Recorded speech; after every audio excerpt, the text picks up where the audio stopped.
Good morning, good morning, good morning. How's everybody doing this morning? Welcome to the morning kickoff. I am your host, Tony, aka Low Tone Tony. All right. So Carolina has already exercised Bryce Young's fifth-year option, which means he is under contract through the 2027 season. Brandt Tilis kept any extension conversations private, but he called Bryce an ascending quarterback whose ceiling remains unknown.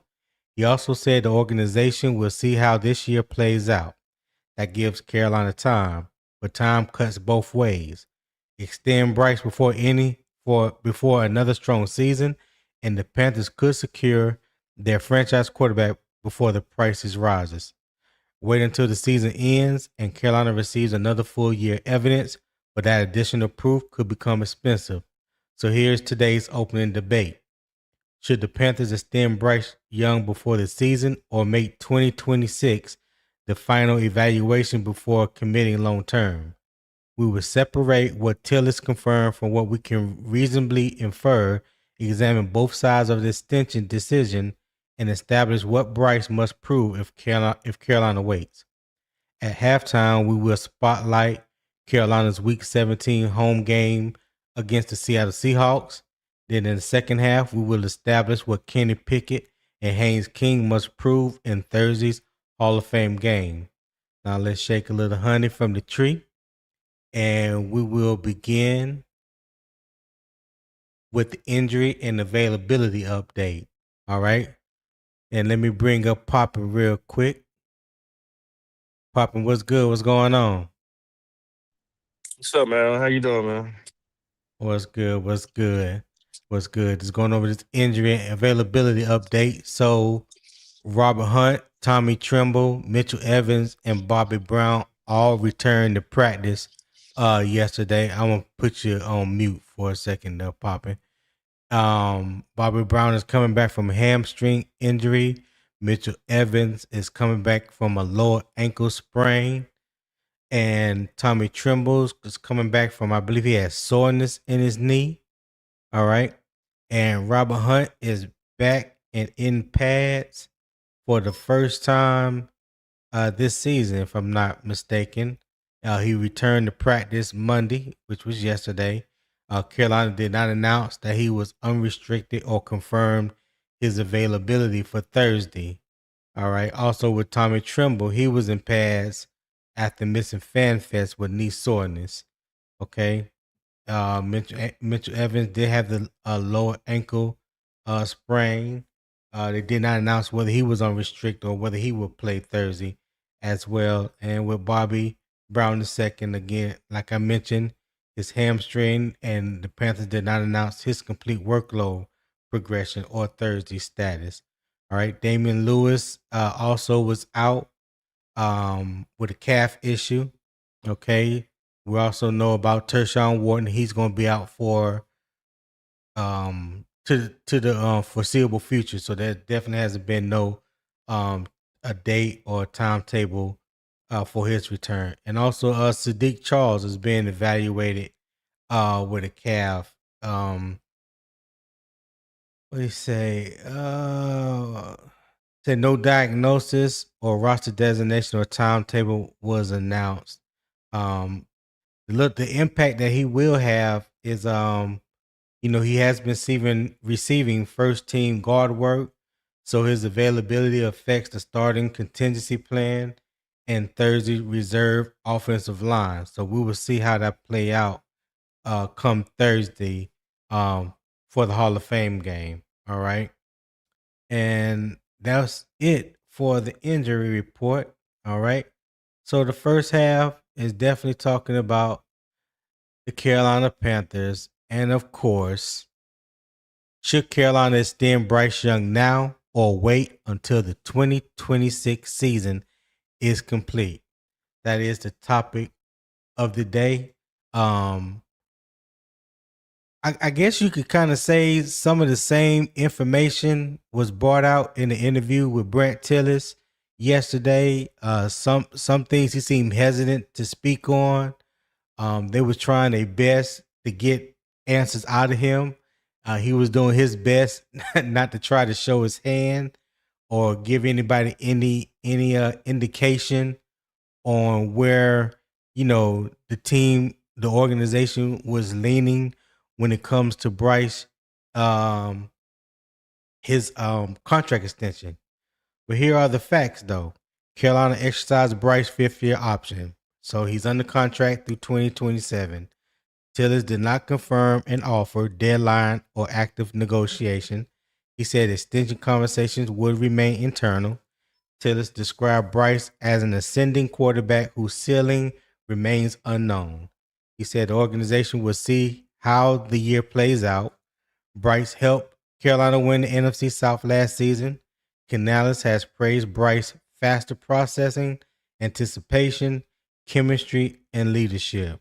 All right. Tillis also said any extensions, whether it's with Bryce or anybody else, any of those negotiations, we'll just keep those conversations internal and amongst the organization and the agent.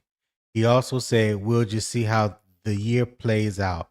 So it kind of gave people the impression that nothing will probably get done until after the season. Um, some people, some of the beat reporters, again, were asking, will anything get done before the season? Me personally, I don't think so. I don't believe so. But anytime Bryce is coming up in conversation nowadays, that question is going to be asked. And, especially if Brandt Tilis is up on the podium, um, he'll be the main one getting asked that question. And Dan Morgan.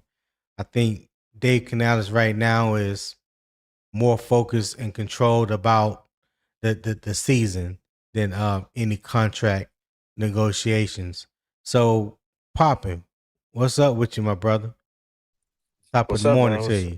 top of the morning, man? Hope you enjoyed your tea and muffins already, which I'm sure you have. Already, I had that's pronto. That's first thing in the morning, my G. That's first thing in the morning. Yeah. Matter of fact, I'm trying out this new tea. The wife took me to a new breakfast spot that her and her friend had went to last week, and they hmm got this. It's called a Long Island strawberry tea, and it's a black tea, right? So it means it got the highest dose of a caffeine in it. Tastes really good. Tastes really good, and not Nice. like a Long Island iced tea that you would get with alcohol, but that's just Right. the name of it, though. Yeah, that's just the name of it. Um, so what do you think about um Brent Tillis um comments yesterday in the press conference regarding Bryce Young extension and whether there should be the question was asked, should he be extended before the season or after the season? He kind of was leading more towards after the season. I think he kind of believes that it's still in the evaluation stage. There's things that they probably need to see, let this year play out, and they will let the extension take care of itself. What do you believe?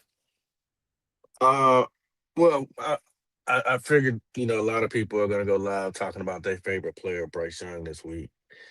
Um, Yeah, yeah, yeah. from the conversation, he said a lot of nothing and a lot of something. Uh, Mm-hmm. so I think the key thing that he said is he wants the best for the organization. I'm curious of how true he's gonna stay to his word. Um, I'm not under the impression that a deal has to get done after this season. Hold that Um, thought. Hold okay. that thought right there. Shout out to B Wise for the 4.99 super chat. He said, "Good morning. Appreciate the content as always." Hey, top of the morning to you, B Wise. Thank you for tapping in. Appreciate the 4.99 super chat that will be used wisely and goes towards supporting the channel. Um, Yeah, I was going to say something else, but I lost train of thought just that quick. But yeah, appreciate the 4.99 super chat. Be wise. Really appreciate that. Go ahead, Poppin. Yeah, so I'm not under the impression that something has to get done in this off season. I think that Bryce Young and his agent would, just like any other quarterback would in the timeline that they're in. Um, but like I said, the key word is he said he wants the best for the organization. Um, Mm-hmm. so that's gonna really have people either not saying nothing about it that he said that they'll run away from Right. that, or So you they'll caught that too, huh? hmm or they will be honest, Right. bring it to the front.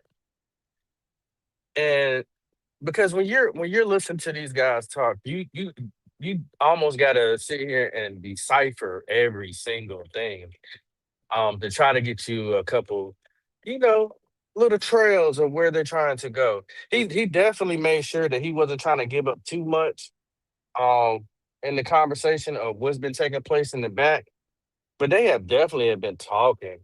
Um, and I'm pretty sure now that they kind of put it on a standstill because Bryce can't get paid off of what he's done. Well, he can't get paid the big dollars off of what he's done so far.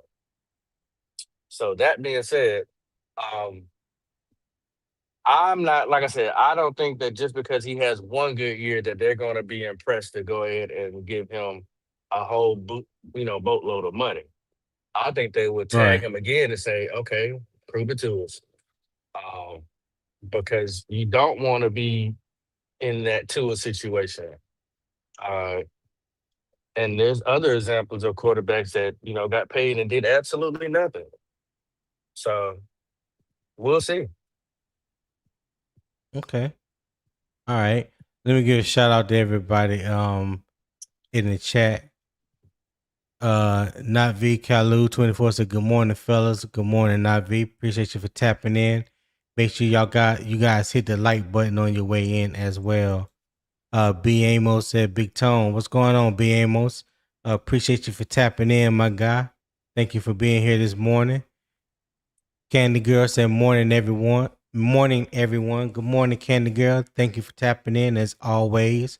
What was your coffee and pastry this morning? What kind of muffin you had this morning? I know you had one. Stratton 843 said good morning, y'all. Keep pounding. Good morning, Stratton. Appreciate you for tapping in. Hit that like button. Tebow C Panther 59 said good morning, LTT. What's going on, Tebow? Thank you for tapping in. Cyburn said good morning. Good morning, Cyburn. Zip said good morning, Tony. Good morning, chat.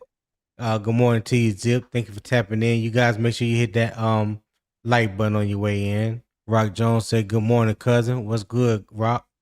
Appreciate you for tapping in as always. Okay. Be wise. Good morning, everyone. Good morning, be wise. All right. Let's say the Falcons want us to NFC South. Well, that depends on how you want to look at it, Frankie. Depending on how you want to look at it. If that's how you feel. Uh Eternal 252 said Tillis also said I think one way and they think think another way. Okay. You have to let me know about that, Eternal, because I don't remember him saying something like that. But what did he say exactly? All right. Tar Heel F3, you said the Falcons thing. Okay. Frankie. Let's see, Frankie. The Tiller said what the fans want to hear to avoid what Tampa's going through with Mayfield. All right, I got you. And Tony, just tea this morning, no pastry. Oh, okay. I don't know what to tell you on that one, Candy Girl. I gotta have me a muffin in the morning. Gotta have me a muffin. All right, Papa. So I guess Mhm. I kind of already hinted at the first question. So the first question is, what did Tillis reveal and what did he keep private? What do you think he revealed and what do you think he kept private? But not Well, saying what maybe he wanted to say or what fans think he should have said. let's start off what he did say. He said that Okay. everything is done collaborative. So he's not the one person that can say it all. He don't have the overall say. So when you think Facts. about that, what does that entail? That means this is a four-headed monster that you got to get through. Right. David Tepper, Brandt Tilis, Dan Morgan, Canales. Now, one thing I like about Brent Tillis is that I call him pretty much the android. He don't have no feelings about these players. Nah. He's not here to coddle anybody. He wants the best for the organization. Now, I want y'all people to question yourselves when y'all think about this. It's about business, not emotions. When he sat down with Patrick Mahomes and wrote up that brilliant contract, it was the best for the organization. Not only that, it was to a quarterback who proved that he was a franchise quarterback. Now, what he didn't say is when he has to sit down with the other three-headed monsters, how much of their emotions and their closeness to players is going to be put on the table. Because, like I said, Brent Tillis ain't out there calling no plays. Brent Tillis ain't sitting here checking on your mama and your kids and all that. Brent Tillis is looking at the numbers and what's best Right. for the organization. Go ahead. I can No, talk more, but I just no. Go ahead. Go ahead. Hey, do okay, your thing. okay. I just say you right because he already said that he thinking of 2027. Right. And that's the thing. He's already teleported. Like, this ain't Brent. Brent Tillis not here. That's really his clone sitting up there talking to y'all. He's already next year. I've heard him say he's 2 years beyond. He's already thought about that. So I also want to tell you, Mm-hmm. some of us, we play VM, we play cap guy and all that other stuff. But really, he is the cap guy. And y'all know I'm just Right. saying, and just playing, not like a guy, but he is the cap god here because he already Yeah. has the money figured out, Allocated. allocated, Yep. dispersed, hidden in the Panthers' vault for a franchise quarterback. Yeah. I Yeah. want y'all to hear when I said Hey. that again. He already has the money allocated, put up in the Panthers' vault to pay a franchise quarterback. So he's not sitting up here thinking because he's already a year ahead or 2 years ahead. He's not thinking about where the money's coming from. We're thinking about, well, who's going to find the money? They got the money. They got Yeah. the money. And number two, my last statement, something he said, they asked him, do you think that y'all have done a well enough job with the talent that you put around Bryce? He said, absolutely, as if you spat in his face. Nobody should Mm. question any more of the talent on this team. Bryce Young has everything he needs and more.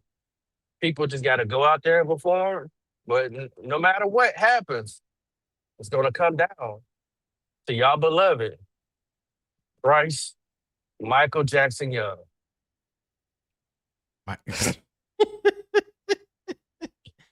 Well, I can tell you, his comments did not confirm that formal negotiations are underway. He did not confirm that.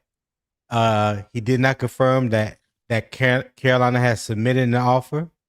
He did not confirm that Bryce wants an agreement before the season. He did Mm-hmm. not confirm that the Panthers intend to wait, and he also did not confirm what Carolina believes Bryce is worth.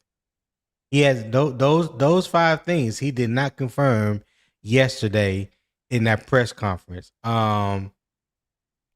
His body language supports patience. It does not close the door on an agreement. I believe the conclusion is that Carolina likes Bryce's direction and intends to keep the contract process private, which they do, which they are known to do when it comes to contract negotiations for anybody on the team. Like they keep those kind of things private. You rarely see contract negotiations being leaked to the public where it's I broadcast on ESPN and stuff like that, and people are talking I.e. about it. Evero. Huh? I said I.e. Oh, Evero. oh, oh! Yeah, that was some that was some special ops type secrets right there because What? nobody had a clue. Right. Nobody. I've been The hoodwinked. players probably didn't even have a clue. Right. Yeah. Um. So question 2, Poppin.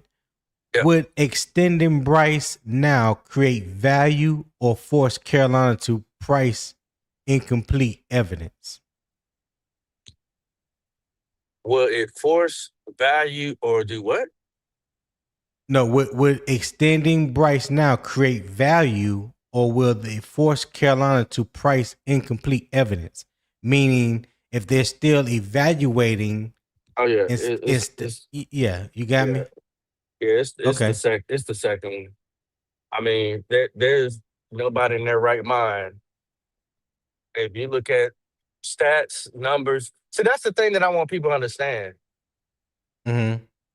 This is business first. Every single player is a business. They're an entity. They're an entity. They're selling themselves for what they can produce or provide for an organization. So all the emotions of this person went through this and this person was in that situation. They don't care because once they Right. invest in you, and you can't tell them they did a bad job, then that means so we should believe in you since uh we went and got you. They're not. You can't accept that. As a player, you're not gonna be able to sit there and say that too much because you're trying to get paid. All the emotions that people are gonna give about the situations that he went through the first year and the second year, it ain't gonna matter. Only thing's gonna matter is numbers when it comes to this stuff. Numbers and winning. That's it. Okay.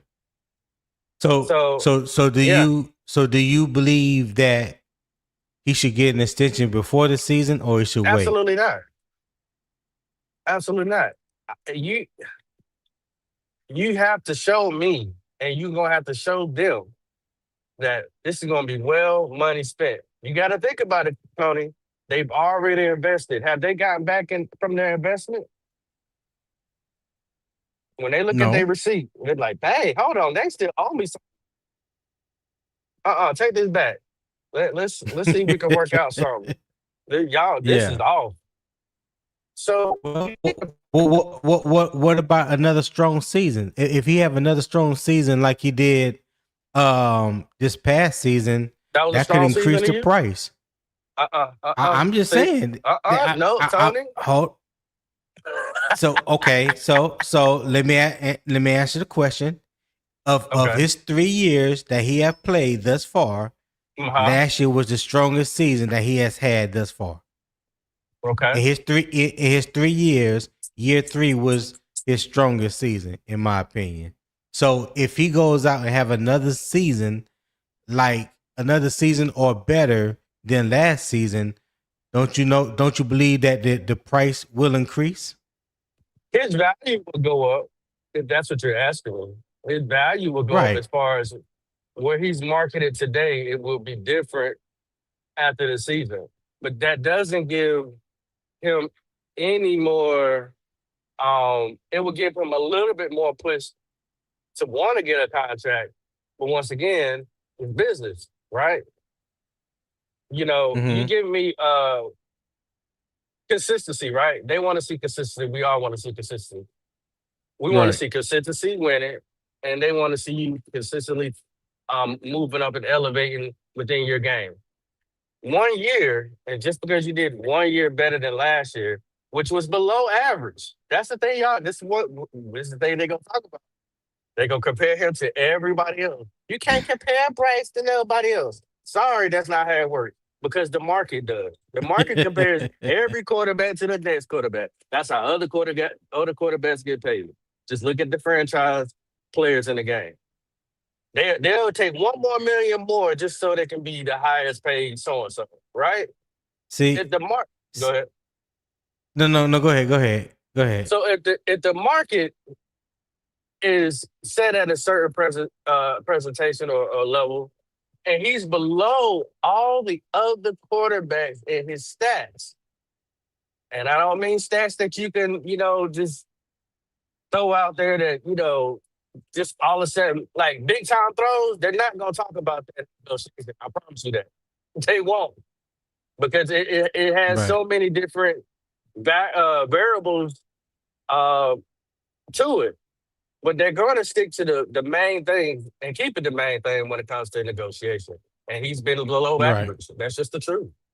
Right. So I highlight this comment by Eternal 252. He said Right. from rookie year to year 3 is only 167-yard difference. They're not going to make you a franchise off that. That's not progress. That's the same shit. So let me just I don't believe I have to explain this, but for you, Eternal, I will. So the progress isn't just based off of the amount of yards he has thrown. That's not how you evaluate, and that's not the only evaluation that determines whether someone should be paid or not, or you look at them as whether they're the franchise quarterback or not. If that's the only indication that you could think of, then my friend, you don't understand the quarterback position. Cause it's more than just how many yards somebody threw for. We talking about his full growth and maturity as a quarterback from his rookie year to now. We ain't just talking about just yards. That's not how you evaluate any player, let alone the quarterback. No, that is not. If it was that simple, then everybody that has been getting quarterback extensions and getting big contracts wouldn't be getting them. You know what I'm saying? Because the yards, at the end of the day, the yards don't dictate what you have done in the win-loss column. We've had this conversation 100 times over. 100 times over. And I ain't even getting ready to go back down that road. But like I just said, it's more to it. It's more to it than how many passing yards that somebody threw. And again, Eternal, why did Dak get $60 million? Well, you would need to ask Jerry Jones why he paid Dak Prescott $60 million and have not gotten anything in return. You ask Jerry Jones that. I'm curious. Oh man. I'm curious. Do you think Dak Prescott's a bad quarterback? No, I don't think he's a bad quarterback. No, I No, was saying I don't. I wonder if Eternal think Dak's a bad quarterback. Oh I was curious. no, like that when so again, I've said this time and time before. It's irregardless of what you think of Bryce, what I think of Bryce, what anybody think of Bryce. The market dictates their value. Yeah. You cannot beat the market. The market goes up each and every year. From the quarterback position to the defensive ends to the wide receivers to the cornerbacks. Every year the market goes up. So whether you believe Bryce is worth 50 or 55 million, he's going to get 50 to 55 million because that's what the market is going to dictate. And by the time he gets his 50 or 55 million, whoever the next quarterback is going to be higher than that. Because these contracts that just been signed, they raising the value come next year. Patrick Mahomes' new deal is $64 million. Him and Dak Prescott are the only two quarterbacks in the NFL making over $60 million. Now you compare the two. I want somebody to compare Patrick Mahomes to Dak Prescott and then tell me Dak Prescott is worth $60 million. I'll wait. I would definitely wait. I got time today. In my Coach Prime voice, I got time today. Let me bring up Rashad. I hope he ain't. Here we go. Yeah, I hope he. Yeah, Rashad, what's happening?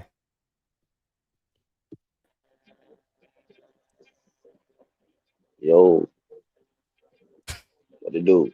What's going on, man? What's going on? Can you hear me? Yeah, I hear y'all. Yeah, you hear me? Okay. What's on your mind, bro? Yeah, I'm trying to get in the conversation, man. Yeah, I'm letting y'all go ahead and get off while I get in on this Bryce thing, man. Cause I hear popping, he got his opinion, but it is what it is. Like I Oh told no, everybody these else. no opinions. These are facts. I ain't gave I my mean, opinion. yeah, I know. I ain't gave Yeah, my opinion yet. y'all been doing that all off season, bringing up the same stats. I mean, yeah, we all know it's a fact, but it's also a fact that he has improved every year, whether it's slightly or marginally, it's still improving. You know what I'm saying? I, I And get he, that. I you get know, that, Richard. well, he going into his But fourth year. improvement doesn't mean uh how Don't do I mean want to what? say it? Improving. You can improve, but that doesn't necessarily um how much you improve. It depends on how much you get paid. I'll put it like that. So, That's like, part of I'm it. here. Yeah, I would say that's part of it. But what I'm trying to tell people, and I hope people will understand this, and maybe they don't want to understand it. Maybe they like to, you know, still voice their opinion and ignore the facts. Again, the facts are in today's sports world. Yes, you do get paid off production, but also the market also drives up what you get paid. If I would Yeah. ask you who were the top 10 quarterbacks get paid currently right now in the NFL, out of the top 10, how many have went to the Super Bowl or at least to the NFC AFC championship? I already know the answer, but I'm just asking you. And probably if like two or anybody's three. out there and they want to look up, hold on, they want to look up who's the top 10 paid NFL quarterbacks currently. And if you can look at that list and tell me that every top 10 is worth the money that they're getting paid, then again, I got a bridge here in the desert with no road that I'll sell you. Well, let me ask you this, Tony. How many of those guys are franchise quarterbacks that got paid? So let me tell y'all about franchise quarterbacks. So let's go back in revisionist history, right? When teams draft you, especially if you're a first overall, top 5, top 10 pick, and they have invested certain amount of draft capital, maybe to move up to get you, or they gave you a certain amount of money, after your rookie contract, when they extend you, they already view you as a franchise quarterback. There's not a starting quarterback in my mind in the NFL right now that's not being viewed by somebody in the main office as their franchise quarterback. Hell, even Brock Purdy, he may not been viewed as the franchise quarterback his first year in San Francisco, but by the time he got that extension, he was viewed as the franchise quarterback. That's the reason why he got the extension that he got. All right. Um, Trevor Lawrence. Trevor Lawrence didn't have a good 3 or 4 years rookie season, but Jacksonville values him as their franchise quarterback. Hence the reason why he got the extension and the money that he got. All right. Minnesota didn't value Sam Darnold, but Seattle did. Hence the reason why Seattle has given him the extension that they gave him. Everybody views their quarterback right now as a franchise quarterback. If you're a starting quarterback in the NFL, in some way, shape, form, or fashion. You take Kyler Murray for instance. Let's use Kyler Murray for instance. He got a one year contract proving deal in Minnesota. The reason why that contract is like that because Arizona is paying 98% of that contract. So Minnesota could get him for $1.5 million. Because the other $40 million is coming from Arizona. Now, what you think Kyler Murray is going to do if he go out there and prove himself to Kevin O'Connell in the Minnesota Brass? They're going to look at him as a franchise quarterback. If he goes out there and improve, they're going to give him an extension.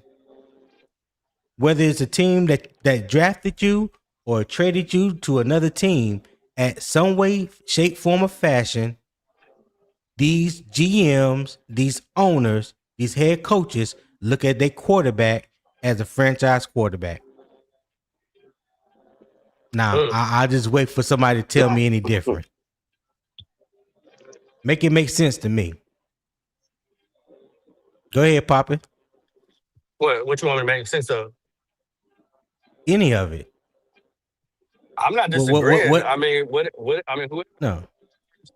It's something up to them. I mean, what I might think of a franchise quarterback, it might be different than them. Right. But I'm not in that seat. I was just curious of which quarterbacks got paid. Did you think that were franchise quarterback? I mean, I understand when the GMs pay you all that money that they look at you as the franchise quarterback. I mean, hell, I'm guessing Daniel Jones is a franchise quarterback. I don't know. I don't know what they think, but yeah. Hey, but at the end of the day, I would say, regardless. So I don't. Me personally, I don't put every quarterback in a as a franchise quarterback. That's me personally. Yeah, that's what I was asking. What I will say, the only person, honestly, from a quarterback standpoint, that you can never say anything or argue about however much money they get paid is Patrick Mahomes. Because nobody in the league right now in the past 10 years has done what Patrick Mahomes has done. Right. Josh Allen, not a Super Bowl or AFC Championship. If I'm correct, I don't think he's been to the AFC Championship yet. Lamar Jackson, no Super Bowl. I don't think he's been to an AFC Championship. No, neither one of them has been to an AFC Championship. Somebody correct me on that. I can't remember. I think Lamar off the top of has. my head. I think Lamar been to a championship. Lamar has. To AFC Championship? Yeah. Okay. Yeah. All right. The only ones I could think of that been to Super Bowl in the past 10 years is Patrick Mahomes, Joe Burrow, Matthew Stafford, Joe Burrow, Matthew Stafford, Patrick Mahomes, I Jared feel like Goff. it's somebody else I'm missing. Yeah, Jared Goff. Did Jared Goff go to the Super Bowl? You got to a championship. No. They didn't go. No, they went to the championship. No, They went to the Yeah, championship. they went to the championship. And Matthew Stafford took them the next year. Right. Yeah. You got Drake May. Yeah, Drake May went last year. Yeah. And he's still a rookie, so he ain't even talking about extension with him right now. I'm talking about guys that have gotten paid. You know what I'm saying? Oh, right, like right. whether it's they second, third, fourth contract, whatever the case may be. Sam Darnold won one last year. You know what I'm saying? Right. So, I mean, Jalen Hurts has been to Super Bowl twice. You know, but and it's crazy because people talk differently about Jalen Hurts, and he done been to 2 Super Bowls. Then they talk about Josh Allen or Lamar Jackson. You know, people like that ain't never been or sniffed the Super Bowl. You know what I'm saying? Like I don't get it. Because he don't throw for 3,000, 4,000 yards. And that's dumb. Yeah, That's dumb. It shouldn't even matter. This is a team sport. Like I've always said, this is the ultimate team sport. Football is the ultimate team sport. Not one player can just put a team of 52 other players on their back and lead them somewhere, you know, all by themselves. Nobody does that. Yeah, I think it's impossible to do it. When you got 10 other men on the field with you, it's impossible. Go ahead, Rashad. I mean, Yeah, I think a lot of guys would rather have a guy that come in and give you 4,000 yards and like 30 plus touchdowns and maybe win you 8 or 9 games a year compared to somebody that may only throw for 33 or 3,400 and like 25 or 26 touchdowns Yeah. and win games because they want the stats. The stats are, you know, the you know how, are the jewels of people's eyes or something. I don't know. People love stats. I mean, it's like the Kirk Cousins. Kirk Cousins can get you 4,000 a year. Kirk can get you, 30 plus TDs a year. He can complete 67% of his passes a year. But why do people dislike Kirk Cousins, Pop? Mm-hmm. I I think Kirk Cousins is a it's like 50-50 with Kirk Cousins. I think Tom he's ran out of time for Kirk. He's ran out of time because of age. If I'm just Kirk talking. I'm, Cousins, I'm just talking about like as far as like the numbers that he gives you like throughout his career, as far as passing numbers and touchdowns and wins losses compared to like a guy who don't throw as many yards and don't have all those glamorous numbers like that. Mm-hmm. I don't So think when it people dislike Kirk Cousins though. That's my thing. Like you saying that people dislike I don't think so though. I think he just hasn't really been in a stable situation. He's been so many different places. I think Kirk Cousins at one point could have been a franchise quarterback, but hey, business. Where he said we are talking about business now. Kirk Cousins won the highest paid contract yeah, getters too. he get You that know money why? Yeah, every But year. but but exactly. because of his production. Production during production during the regular season. Yeah. Same But same same thing can be said about Dak Prescott. But when you think about mhm, the type of money until Patrick Mahomes signed his new deal last month, Dak Prescott has been the highest paid quarterback in the league for the past 3 years or mhm, better. So if mhm. you are the highest paid player in football, shouldn't your team be getting more for their value that they're paying you in return? What Well, if Dak Prescott was on any other team besides the Cowboys? Do you think he'd be getting $60 million a year? I don't know. He's been in like the top 10 as far as quarterbacks the last 3 years. But that's the conflicting part. You know what I'm saying? If you have I don't know if he would get. No, I don't think he'll get 60 million nowhere. No. Let me answer your question. Yeah. Yeah. No, I don't think so. Okay. So that's all I'm saying. And it's not about what I want Bryce to get, because I've never said what I want Bryce to get. Nobody has never heard me say I think Bryce is worth X amount of money. He should command this. I ain't never said that. All I'm saying is the market value. When people out here talking about, oh yeah, I wouldn't pay Bryce no more than about 35, 40 million a year. Okay, what market value or what numbers are you watching from 2016? Because 2026, that's not the market value. And him being the first overall pick,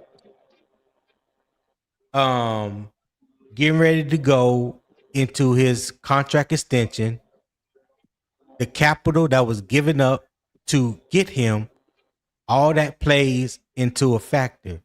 Now, Hmm. people are going to be surprised. People are going to be surprised when he gets more than what they thought he should get, because Oh, that's so you not saying he is gonna always. get paid here? Breaking news. Okay. Well, yeah, I believe. Yeah, I believe Carolina's going to give him extension. Yeah, I believe Carolina's going to get. I've said that. I've said that. That ain't nothing new. I've said they. I believe they going to give him in. They are going to give Bryce an extension. I don't believe that it will be this year. I believe it will be next year, but that's just what I believe. But I'm asking you guys on the panel and those that are in the chat, what do you believe? What is your opinion on it? Because my opinion is my opinion. That's just what I believe. That don't mean it's gonna happen. Yeah, I mean, in my I believe he opinion, gonna he's get not getting paid too. paid unless he keeps reaching his standard. That's playoffs. I think we have to go to the playoffs again. I think he has to do better with his numbers than last year. Um, I even believe in a the team can absolutely fail. Right? We can go 2-15, but if Bryce numbers is good, he can get paid. But like I said, it doesn't really matter what nobody else does. It just matters what Bryce does. I mean, because this is Bryce contract. It don't matter what anybody does.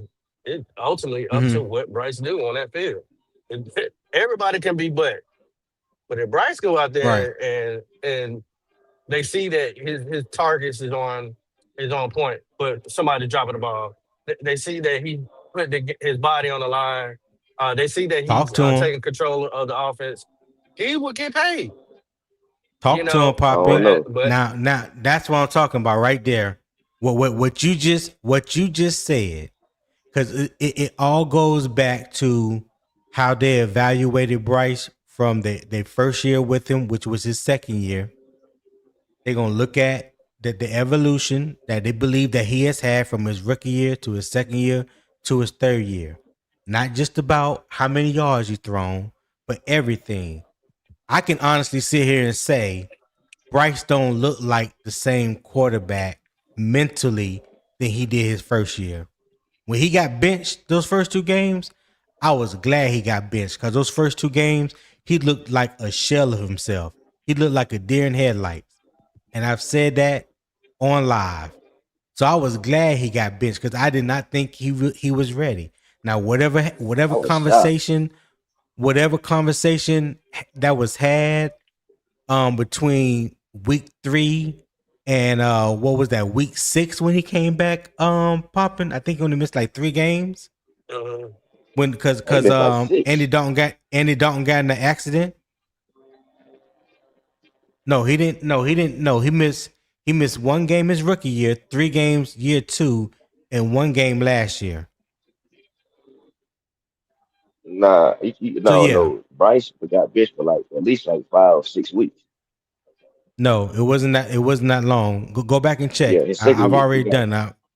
He's only missed a total of 5 games in his career. One he his played rookie 40, season. 46 games in the last 3 years in his career. Yeah, 40. Yeah. So he missed 1 game his rookie year because the quote unquote ankle thing. Y'all remember that he sat out 1 game. Andy Dalton played 46 or that Seattle 46, something game. like that. Yeah. Yeah. Then he missed the next 3. He missed 3 weeks in year 2 because he got benched. Only reason he got back in because Andy Dalton got injured his hand, quote unquote, in that car accident that happened. But whatever happened during that time period, Bryce came back and started looking like a different quarterback. He didn't look like the same guy from year 1. He didn't look like the same guy from the first 2 years. I mean, the first 2 games of his second season. And I just believe that when he came back, he started building upon that, and it carried over into last year. Now I hope that the projection, which I believe tends to be looking up, I hope he gets even better this year. Now, how much better he will get, I have no way of telling you. I'm not even going to even put a number on it. I just want him to be consistently better at the things he do well than he was last year. That is Yeah. my goal for Bryce. And whatever that looks like for him and for the team, I'm all behind that. Yeah, I don't know when he's gonna get paid, and I can't say that he is gonna get Right. paid. I just know that if he doesn't do better than what he did last year, he won't get paid. If anything, I know the Panthers are willing to pay you another extension, just like other. That's why I said I wouldn't be surprised if they extended him again. I mean, and say, hey, show me again that you can do it. Let's make sure this not a fluke. You know what I'm saying? It was just that Do one you year, mean not extend him extension, again but with franchise tag franchise. him? I won't be surprised if they franchise tag him just because, it's like, hey, we got to make sure because I mean, you're investing in a lot. We've seen other organizations do it. Like I said, this is a business, guys. It ain't about our emotions. It ain't about they want to see a significant uh play heighten in his play. Like I Hmm. said, the team could be bad. I promise y'all, the team could be bad. But if Bryce is doing his thing, he's gonna get paid. I just don't know when. But in my unbelief, he's Right. gonna get paid. Really bad. Well, but your belief is your opinion. So I mean, you I hey, think he'll state have a it. better. I think he'll have a better year this year than last year. That's what I can say. Okay. I believe he'll have a Okay. better year there. I don't know if that's uh worth getting paid a full Yeah. franchise quarterback. So I don't think he's gonna get paid after this season. No. Okay. Hey, I dropped the link in the chat for anybody that want to pull up on the panel and chop it up with us about Bryce Young extension. Should he be paid now or wait? And speaking of that, Rashad, you can go first. Um, what in your what must Bryce prove in 2026 to you that will warrant a contract extension? Um, him taking more control of the offense and being more aggressive. That's what I was. Just Okay. short and sweet, Rashad. Okay. That's what I want. So what? No, I was going to ask when you say be more aggressive. What do you mean by that? Like I told you on another show, I forgot when it was when I was telling you like that 6.3 yards per attempt not gonna do it. You know what I'm saying? I want that up to about 7.5, so 7.3 Okay. in that range.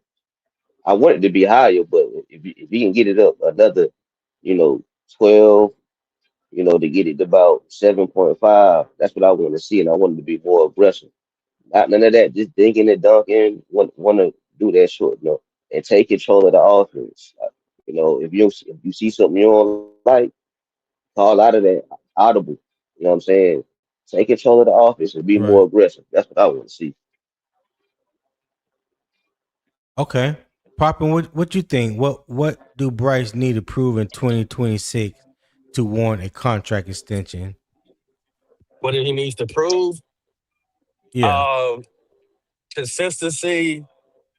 Um, I agree. he needs to prove that he's worked on his technique with his footwork. I I Um, definitely agree. That's my number one pet peeve. Go ahead. uh, he needs to prove that he is the leader of the offense, not just because everybody tell you you're the leader, but that you see it. I mean, people got so excited about, oh my God, he's cussing. So what? No, that man been So cussing. so You you know, don't so you don't believe mhm. you don't believe Bryce has shown you anything that shows that he's a leader, that he's a leader on this team? There's everybody leads different. You got people that Right. yell and scream. You got people that go by action. I need him to pick one. Right. If you're not gonna be the most vocal, then show me on the field. But okay, but Pick a pick pick okay, pick one. so when you say not show up vocally, now do all vocal leaders the same? Because No, I mean I'm you got not some that no are rah rah. You right got some people that leads by you know like I don't have a deep voice. I'm not a rah rah person, but I could be more stern when it comes to the way I lead. You know what I'm saying? Like I don't have to right be up in your face or cussing and all this and all that, but I can right. still get my point across. So back to that point, have we not seen Bryce lead that way? I think he's I think he's gotten better and what you said being more stern. I think he's developing to be more stern. I think is trying to show that okay, I'm serious about this. Um, I do like that he takes accountability, so he's been nailing that. Um, Right. but like I said, even if he ain't the most boisterous or loud or saying the most wild crazy stuff, if you're leading on that field, because you're not gonna have a bite to him all the time. If you're leading on that field and getting those guys to believe in you, uh, and then you're putting, saying the action out there on the field, great. That's really what we want. Just put the action to the field. Um, what else? What else do I want for him to? What else does he need to do to prove? Um, he's got to take them shots, man. Got to take them shots. Let it loose. Let it loose. You know, do, Hmm. just go play ball, bro. Go play ball. Ain't nobody gonna be mad at you. If you don't try, people gonna be more pissed because you didn't try. But if you tried, if that's your best, I can't be mad at you. But if I have seen that, oh, he can do it, and then you all of a sudden get back in your shell and don't do it, then that's just gonna be unsatisfactory. Now I'm glad you brought that up. Now I know this is gonna ruffle some feathers out there, right? So let's go back in history, meaning let's go back to last year. Mhm. Let's go back to the Atlanta game. And let's talk about when Bryce threw for 448 for just 1 second.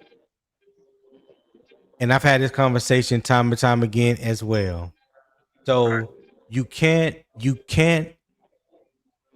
have a conversation and mention how up and down the season was, how the play calling was inconsistent That's where you're gonna go. throughout the season, and that Dave Canales even mentioned, that he almost lost the game, for us, and and people questioning his decision making when it comes to calling plays, and then at the same time turn around and look at Bryce, um, and say that we want more from him when there's evidence.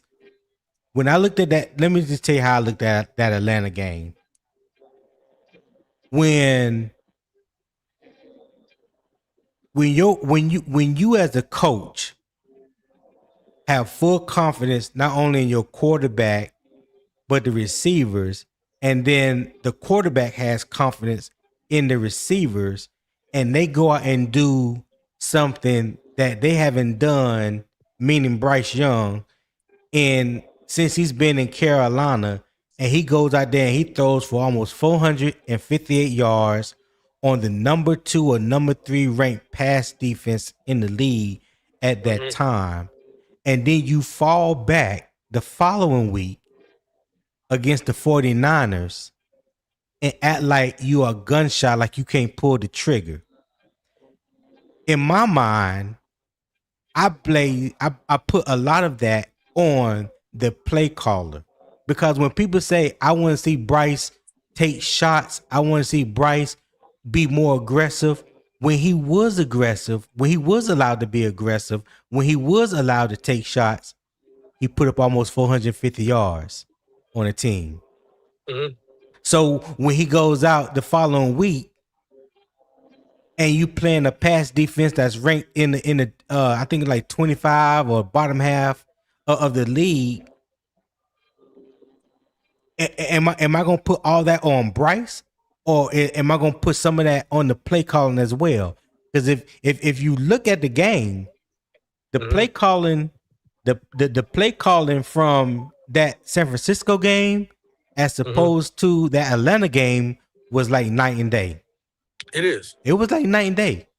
So when I hear people say that, and I'm like, okay, I need the coach to be as confident and consistently confident in the quarterback like he showed in that one game, and maybe, just maybe, the guy can go out there and throw for more than 185 to 200 yards.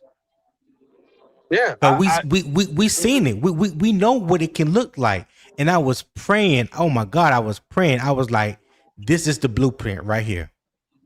Everything that Dave Canales has been saying he wanted to see, everything that he wanted to see as far as the confidence and the continuity between the quarterback and the wide receivers, he saw it that game. So for the life of me, I could not understand why do we revert back to what we have been doing before the Atlanta game. I couldn't understand it. So I agree. maybe you can help me, Popping. No, everything he said, I 100% agree. I mean, I get on Canales as well.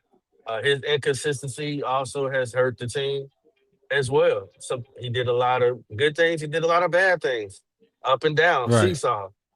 Just like Bryce, up and down, seesaw. They didn't when they meshed well together, they did it. When they didn't, they didn't. I mean, and it's kind of weird because they got similar personalities as well. I just think they look at the game differently. I don't know how much pressure is on Yeah. Canales as well. Uh, maybe he's been held back in certain ways, but either way, I don't know. All I know is that the coach has to do better, but he's not calling plays this year. So hopefully that we won't have to worry about that. Um, but Mm-hmm. what I meant by that, and I knew when I said that was going to trigger you to say what you said. what I meant, what I meant by that is when I said I want him to take the shots.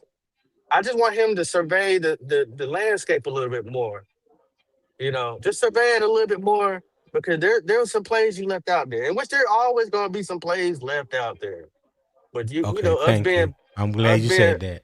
yeah, we us being Panther, what I'm saying, fans and YouTubers and entertainers and everything else, family, we go back and look at stuff. We're like, well, dang, Bryce, why is so I want to have less of those conversations and say, Right. oh yeah, he picked them apart. Oh yeah, he finally Yeah. seen that third level throw. You know what I'm saying? More consistently. That's what I meant when I Right. said that. But I knew when I said what I said, it'll go get you go down that road. Yeah, but I mean, yeah. Well, whatever, Popping. Mission accomplished. Ah, nah, I mean, that was good. What you said, MDJ, everything was what's going 100% on? correct. MJ, what's up, baby? Hey, what's good with y'all? What's good with y'all, man? I was just What's sitting up? back What's listening, good, man. my I boy? I, I just want to get in on this one. I had to. Yeah. Yeah. I'm gonna be honest with you. You kind of touched on it, Tony. All y'all kind of touched on what I feel, but I don't think it's nothing he can do for me personally. Me personally, I don't think it's anything he can do on the field to show me he deserved the extension. It's something he got to prove to Canales because they play extra conservative with him. Um, and I guess rightfully so if you look at his rookie season and a good part of the second season, right? But Yeah. it's times where they're not conservative with him, and he kind of show you what he can do. I feel like as far Yeah. as like ability, as far as like athleticism, his arm strength might not be the best, but as far as like accuracy, does he know the Yeah. game? I think he has all that. So paying him, it wouldn't bother me. It's just how they kind of handle him because I don't think that coaching staff really trusts him. If they did, they would be more aggressive. I feel like I've seen him do it before at Alabama. Like if you watch that Alabama team, there wasn't no loaded Mm-hmm. Alabama team like it was back in the day. And Well, that team was still competitive. I'm just saying that team was still now competitive. Did they his have a few weapons? he, Yeah. now his But first year where he threw for almost damn near 5,000 yards. Now they were loaded to the gill from the running back, tight end to the wide receivers. It was that next year where they didn't have as much talent, but he still had a pretty good season. And the same thing happened with CJ Stroud at Ohio State. That first year that he started when they had um Garrett and Emeka Ibuka and Marvin Harris Jr. and they had old boy that's playing for the Patriots now running back. I mean they were loaded across the board. His second year they didn't have as much talent as they did his first year. Even though the numbers dropped off, they still had a good year. I They think that still was had a his good better. year. I think that was his better season. I'm gonna tell you why. That Okay. defense wasn't good at all that year, right? Because that was the year with For Ohio State? I no can't Alabama. I think that was the Alabama year where Hendon Hooker had that good season before he got hurt. I think that was the year at before Bryce Tennessee. came out. Yeah, Alabama never, when Bryce left the field, they were never behind. Yeah. It's just that defense kept letting them down. They did lose, I think, it was either 2 or 3 games they lost that particular year, as opposed to the previous season. But to me, that was his better year. Mm-hmm. That was the year he was hitting Jameson Williams down the field. And of course, he had Gibbs. But like I said, to me, that team wasn't loaded at all. I mean, Okay. if as far as for right now, to have a proven year, this is probably the best team Okay. on paper that we've had in a while. So I think he could do it. Thank you. It's just Thank you. I'm glad you said that. Yeah. Because when we look at, so if we just talk about the roster, the structure around Bryce, all right. So let's just be honest in our evaluation here. That first year sucked. We didn't have no offensive line. We ain't had nobody receiver wise outside of Adam Thielen. Honestly, we ain't had nobody outside of receiver than Adam Thielen that was worth they salt. We didn't have a tight end that was worth they salt, right? We didn't have really a consistent running game outside of Chuba Hubbard that was worth they salt. And you couldn't run because the damn line couldn't block. So Bryce got hit, got sacked. I ain't talking about hit, just sacked. He got sacked 63 times, right? So just looking at what he had around him, that's his rookie season. Then year 2, did the receiver room get any better? Not really. Adam Thielen was still there. You brought in Deontay Johnson. Deontay Johnson lasted what, 4 or 5 games? Then we got rid of him, right? Xavier Legette, drafted him. He did okay, for I guess for what for what a lot of people expected from him or whatever, or the production that he gave you. But there was nothing really to write home about. You beefed up the offensive line, so he go from 63 sacks to 32 his second year. That's a big jump as far as getting his head knocked off every damn time he dropped back. So, I mean, and then you look at this year, okay. I mean, year 3 this past year, you got a little bit better production out of him. Line was a little bit better, a little bit healthier. You missed Robert Hunt for most of the season. The defense made a big jump from 32 dead last to 16. So that played a factor in it. So now this offseason, you're looking at Coker being healthy come week 1, Ted McMillan, Xavier Legette. Now you're looking at Jonathan Brooks possibly, hopefully being healthy week 1. Jatavion Sanders is going to be available. So now you could look at the weapons that he has a full arsenal of weapons, right? Some people believe that we still should upgrade at linebacker. I mean, not linebacker, at tight end, right? From the offensive side. There's some holes that need to be filled on the offensive line. Your left tackle, your right tackle, and your center. I mean, from the way things look right now, they seem like to be okay. So if everything is where it's supposed to be come week 1, I think we'll have a better chance week 1 and for the season. But what we got right now, you can't really count on that because they haven't played a game yet. You know what I'm saying? The best roster that he's had constructed around him thus far has not even played a game yet. Go ahead. Yeah, I think this season right here, I think they actually going to kind of, in a way, be forced to kind of take the leash off of them because I don't think that running game is I just don't see it. I don't see where the running game going to really be a force.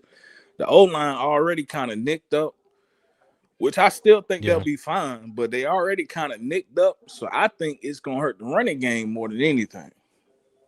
That's just me though. I think this year they kind of gonna be forced to kind of let Bryce throw it down the field a little bit more than we have in previous years. Yeah. Yeah, Julian Martin, you got to show me where his current projected value is 37.1 million per year. I need a credible source on that, sir, if you don't mind. Hey, Tony, I heard you talking about that earlier Yeah. too, man. I actually, I don't know who put that particular comment right there. I actually kind of agree with that. And What's reason that? being, This he right, has, but Julian Martin? yeah, that last comment. I think he said maybe like 37 a year. Because in my Yeah. mind, I'm thinking anywhere from like 35 to about 45 max. I know like Baker's making like 34 per year, and I think Sam Darnold's at like 30 per year. I would put Bryce around that range. I can't see him getting no 50 million, man. Well, I tell you why it's different. I tell you why it's different. When Baker Mayfield was in Cleveland, Cleveland traded him before he got in a contract extension, right? Because he got traded to Carolina. Didn't work out in Carolina. Then he was released, and then I think that's when he went to Tampa. So it took him with the LA 6-7 years, huh?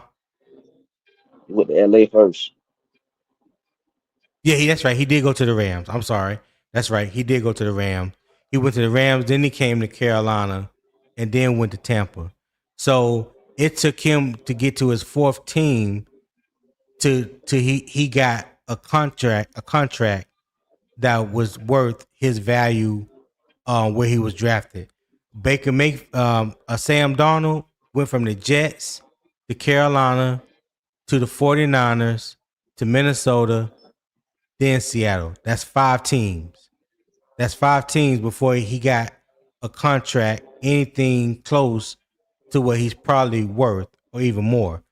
We're talking about Bryce being with the same team that he got that drafted him, that's looking to give him a contract extension, right?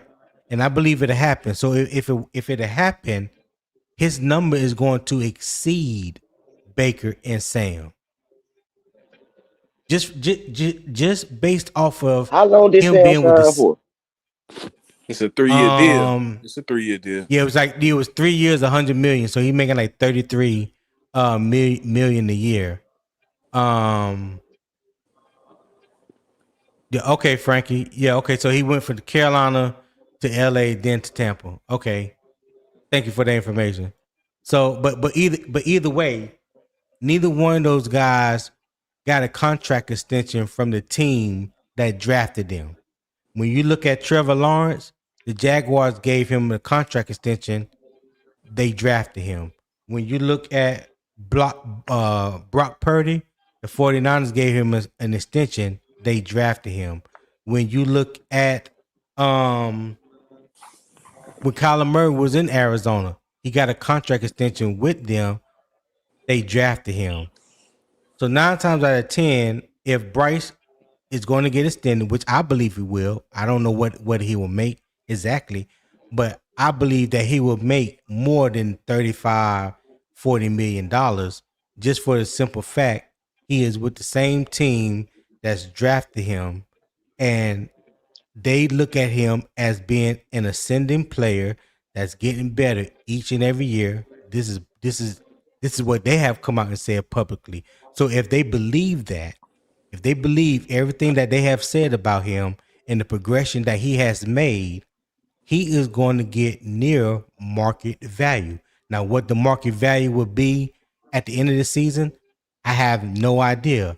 But I can tell you what the market value, what the going rate was this past season, and it was more than $40 million. Nah, it definitely was, but those are, I ain't even being funny when I said those quarterbacks actually did something though. I mean, what Baker done? I get you if you said Sam Darnold. I get that, but what has Baker done? Baker ain't went to no NFC Championship or played in no Super Bowl. but Baker got that team to the playoffs, and they beat it. They beat teams they weren't supposed to beat. I believe they beat the Cowboys and the Eagles in the playoffs them 2 years. Like they weren't supposed to. They weren't coming out of NFC South. They weren't supposed to beat them teams, and they had just lost Tom Brady, bro. Like, I beg to differ on that shit. Baker actually done a lot, and I hate the Bucks, but Baker actually hold that team up pretty damn good. But like I said though, MDJ, Baker is on his fourth team when you talk about the Bucks. The Bucks didn't draft him. And Kukev, you're right. I don't think Baker was trash in Cleveland, but they traded him for whatever reason. They traded him. They traded him before it was time to give him an extension, and he did not get the money that he's currently making. He didn't get it in LA. He didn't get it in Carolina. He only got it with the Buccaneers. The Buccaneers did not draft him. Well, I think we got them at the back end of they rookie deals though. Like both of them got their 5th year option. Like I don't even think Bryce they officially gave him his 5th year option. Yeah. Okay. What's that? But I want to, and I agree with you, MDJ, on what you're saying, because Baker's talking about getting paid, and this is his worst year in Tampa, and he threw like 3,600 yards. His worst year. So, and they don't want to give him. They don't want to give him what he think he's worth. Well, how real is that? It's more than that to it over there, but who cares about I'm pretty sure. I'm pretty sure it is. But so what I'm saying when it comes to Baker, right? He has been the best quarterback for Tampa Bay since Tom Brady left. He has given them a stability at the quarterback position. He has proven, in my opinion, that he can win in that position, that he can help carry the team in that position. But for some reason or another, I don't know how much Baker's asking. I don't know how much they offered him. But I can tell you, he was highly insulted by the offer that they came to him with. 2 years, he basically had told them I'm going to make you pay this year. And when it's time to talk money again, it's going to be more than what I came to you with this time. Now, this came out his own mouth just the other day. Oh, yeah. Yeah. So, like I said, I don't know. I don't know what it is. I don't know what happened. I don't know what they offered him. I don't know what he asked for. But he felt entirely insulted. So, just like you just said, he came off with his quote-unquote worst year, which still was a pretty good year in my opinion. 3,600 yards. Your team didn't make the playoffs, but it wasn't solely on you, on him, Injuries. Baker Mayfield. Yeah, injuries. Yeah, but for whatever reason, they don't want to pay you. I think where Pop was going. Oh, okay. Hold on. The Freddie and Turner said they offered him 2 years, $100 million. Yeah. Okay, 50 I ain't know that. 50 million. So $50 million a year. Now, okay. I'm glad. Hey, thank you, Turner and Freddie for that information. So just think about it. They offered you $50 million a year. So I just told y'all the market value nowadays, right now for franchise quarterbacks is around $55 million, right? So you look at what Sam Darnold had to go through and what he had to do just to get 33. 3 years, $100 million. That's $33.3 million a year, right? And they offered Baker, who ain't been to no Super Bowl, they offered him $50 million per year, 17 more than Sam Darnold, and he said no. Because it wasn't about whether he won them a Super Bowl. It's what is your value to the team that you are currently with. When Deshaun Watson got $230 million guaranteed for the Cleveland Browns, no other owner in the NFL would have touched him with a 10-foot pole, especially coming off the allegations and all that. But for some reason, the Browns felt like he was worth $230 million fully guaranteed, and they gave it to him. But I think they're looking at his numbers, though, Tony. Like, if you look at the numbers, that's the difference between the players is the numbers. Like, I mean, hold on, y'all. I know, y'all about to blow my high. I know y'all trying to trigger me today. I know. No, Okay, I'm MD. dead Okay, serious, MDJ. Tony. But okay. Let me ask you a question. MDJ, you own the Cleveland Browns, right? And Deshaun Watson comes up as a free agent, right? Now, his last year, somebody can pull up the numbers of Deshaun Watson's numbers his last 2 years, say his last 2 years in Houston, right? So that's production, right? So you get that, that's the production.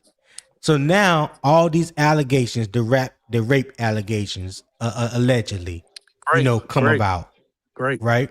It got a little All worse that after comes he left, about, though. huh? Those allegations got a little bit worse after Cleveland picked him up, though. That's one thing I was No, want to interrupt you. I think They they were was bad, but it worse. got worse, though. I feel you. I get where you're going. I don't mean to cut So, you but off. I'm saying, Just to, so you, quote unquote, you're a businessman, so you own the team, so you got to factor in everything, not just what he did the year before with the last team. You got to factor in everything, because now you talking about what is this going to look like for my team as an organization from a brand standpoint, all of that.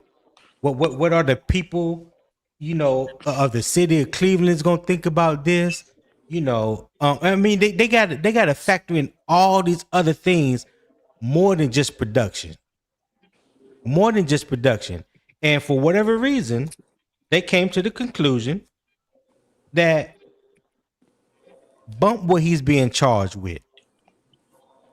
We're gonna give him $230 million fully guaranteed. Because I don't think if you MDJ said that he remember, agree with it.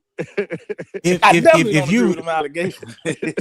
right, no, I'm not saying whether I agree with the allegations or not. I'm just saying, if y'all remember, Cleveland and Carolina And was in a bidding war for Deshaun Watson. It came down to those last two teams, and I thank God. And it's easy to say now when you look at hindsight 2020. I thank God that David Tepper passed on it, because he was not going to give Deshaun Watson no fully guaranteed contract, because he was the first quarterback to ever get his money fully guaranteed. Every dime and every dollar was fully guaranteed. But And what has Cleveland got for it since then? they ain't got nothing, Tony. But I think what's clouding my mind and what you talking about is, I know what Deshaun Watson was doing off the field as far as the good too, and I also know that Texas team didn't really have no good ass players on that team, and he still produced and got them to the playoffs. That's what's in my mind. Now, them allegations at the time, if I'm thinking at the time that it happened, I don't know if that's true or not. Don't nobody know but Deshaun and them people. Like, we don't know. Clearly he got it settled and paid the money, so maybe it's true, maybe it ain't. But it's not good to have it on your jacket at all. So I get that. But in my mind, I'm thinking about what he did on the field, and up until that point, he didn't have any off the field issues. He actually was doing stuff in the community, in Tampa and Florida, and all them places for them kids. So I'm just saying that's kind of what's in my mind. Right. Sometimes MDJ Rashad. Oh, booty is more Go ahead. important than water. What you say? Sometimes MDJ booty is more important than water. Hey, man. You know what? The boy got too big for his pants. I don't know, man. I don't know nothing about all that. I let it. Hey, man, what do you want to do with this house? That's it, man. Rashad, what's going on, man? What you think about this? Rashad still there? We don't put him to sleep. Can you hear me? You said what? Y'all hear me? Yeah, we hear you. Go ahead. Nah, I done got off track now. I forgot what the hell we were talking about. I will listen to y'all talk. Oh, well, just basically talking about the contracts and Oh yeah, value different players and things and that. So again, just to get off this, so we go to the next question. I'm not That's trying what Bryce to. is worth. Yeah. I mean, I think he around that 40, 45. I think about 40, 45. Because Okay. because Because when y'all was talking about Baker Mayfield, I was like, I don't think he turned down the 50 million. I think he turned down the 2 years. I think he Yes, wanted the more 2 years. years. Yeah, I think he wanted more years. That's what it was. More years, he probably wanted more money too. Probably more I guaranteed money. mean, Yeah, I agree with Yeah. what he's saying. Yeah, I think it's the years and probably the guarantee. I don't think it's the per year amount because 50 million is about right for Baker, honestly.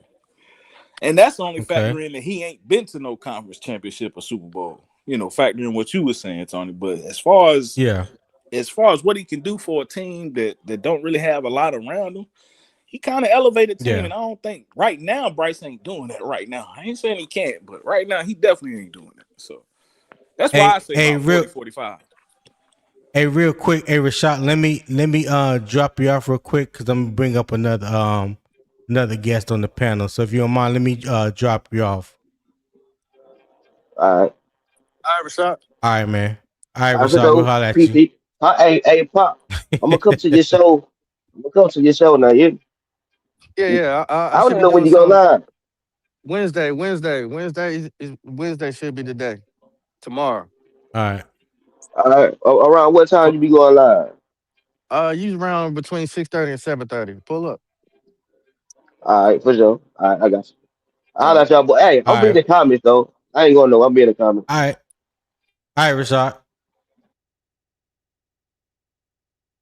Let me bring up. Hold on. Let me move this banner right here. I can't see. Darth, go. Go. What's happening?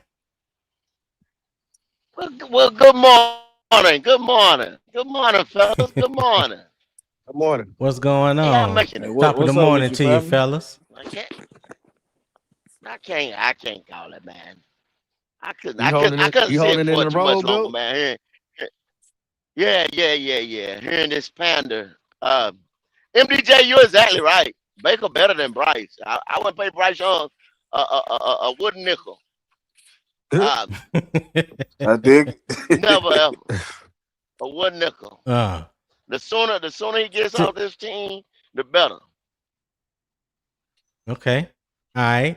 Well, so let me ask you go. Like I posed the question to Poppin and MDJ earlier. So when you look at the top 10 quarterbacks right now currently in the NFL, Hmm. in my opinion, there's only really one quarterback that's worth the money that they're getting, and that's Patrick Mahomes, right? I don't think there's no argument from Well, most people that know the game that would say that there's any other quarterback that's really worth the money that they're getting, right? no, you can't. So You can't we say that. even You can't say that, Tony. You can't say that. okay. Who In the who do you NFL, feel beside? the NFL is a billion-dollar business, and they have gotten over for years. When those teams was worth Mhm. hundreds of millions of dollars, they were not paying those guys. A quarterback position, and y'all just will not acknowledge this. I don't know why. I don't know why. If it's because of Bryce Young and the Carolina fan base just wants to sit around with their head in the sand. The quarterback Mhm. position is the single most important position in professional sports. Basketball, baseball, soccer, whatever. The quarterback position in the National Football League, which is the highest, well, other than international soccer, grossing sports that we have today. Used to be basketball, but Okay. y'all see basketball decline like that. When you seen basketball in the 80s and 90s, and they were paying them guys, I wouldn't pay them guys like that. And look at the money they're making now. But the product has diminished because of the flopping and the taking off and all that stuff like that. And now everybody is a business now. If y'all want to talk about it as a business, it is a $1 billion industry. Billions. And you paying a guy, Mhm. and I heard you say 55 million. 55 million is not the deck anymore. When all those guys, Joe Burrow, Trevor Lawrence, uh, Justin Herbert, I think it was like 4 or 5 guys that got paid and reset the market. Then Dak come along, got 60. it's going to be anywhere from 58 to 64, 65, depending on what they Okay. probably pay Drake May, Caleb Williams, and Bo Nix. Those are the two those are the three that's gonna reset the market because their respective teams have the money. And over there, Washington's got money as well. And Jaden's gonna come up, but they probably ain't gonna play Jaden unless he have another spectacular year again. He'll probably get his 5th-year option and go on and but he'll get paid too. But they're doing right. Don't pay Bryce Young. Get another quarterback on the rookie deal. Continue to build it. Then we can probably draft some defensive players and get some alpha dogs on the other side of the ball and stop going into free agency and trying to build a team. And then we probably can go win some championships. But right now, the trajectory we going, and y'all want to force feed play this boy, never gonna win nothing. Not no championship. Well, nobody said that they wanted to force feed him, and so I asked you the question. That's what we've been doing for the last 4 years. Okay, well, okay, that's. So how can you say that when he's still on his rookie deal? How can you say that we force feeding him or paying him when he's still getting paid off his first deal? No, I'm not saying force feed him far as that. I'm talking about force feed him far as trying to basically like hold him up. You know what I'm saying? All the stuff that you got to give, like I told y'all on draft night, all the stuff you got to do for him to be decent enough. He'll never carry a team. He won't carry a team, but be decent enough to play NFL football. But what you saying, Gold, is why I was saying you can't I don't know if I want to re-sign him or not. I will say I think he do got ability, but that definitely the coaches don't trust him. That's what I was mainly saying. But if you reset the market and pay Bryce Young that 50 or 55 or whatever number you want to throw out there, can you imagine what they finna give Drake or Caleb? Man, the NFL owners would be so mad if they gave that boy that much money, man. I don't think Bryce will even ask for that, honestly. Like I said, about 35 million. Well, 40. Well, they know it. They know it, MDJ. Look what has happened. The cap. Why do you think they started moving the cap up the last 2 years? Because they know it. They know what they're gonna have to start paying. That's why the cap increased. The cap has been going up every year for the past 5 to so here, hold on. This is what I've been trying to say, and I keep saying when it just comes to any quarterback, right? So when we talk about the market value goes up each and every year. Every time a quarterback, a cornerback, a wide receiver, defensive end sign a new contract extension, 9 times out of 10, the market value goes up with it. Those guys are getting paid not only by production, but what the current market value is for that player at said position. Now, I'm not saying that Bryce is worth $55 million a year. Not at all. I'm not saying that at all. What I am saying is if Carolina decides to give him an extension, whether it's before this season or after next season, if he performs in their eyes, I ain't talking about mines, goats, or MDJ or Poppin. If he performs in the eyes that the Panthers feel like they want to give him a contract extension, then that extension is not only going to be based off of his production and what they feel like he has given the team, or what they feel like he may even do the following year, but the market value is also going to play a major part in this. Yeah, we can agree that he probably ain't worth what the market value is. We can see it and we can agree to that. Yeah. We can agree to that. But that don't stop. That's not going to stop him from getting that based off the market value that's currently in the NFL. That's all. Yeah. That's all I'm saying when it comes to that. Yeah, that's what I said when I said the other guys are going to reset the market. I don't know if y'all know or not, but Bijan Robinson just got the bag. Yeah, and you know what? Bijan Robinson. Yep, he reset the running back market because I think Saquon Barkley was the only one getting getting 20 million a year. Now I think Bijan got what 3 years.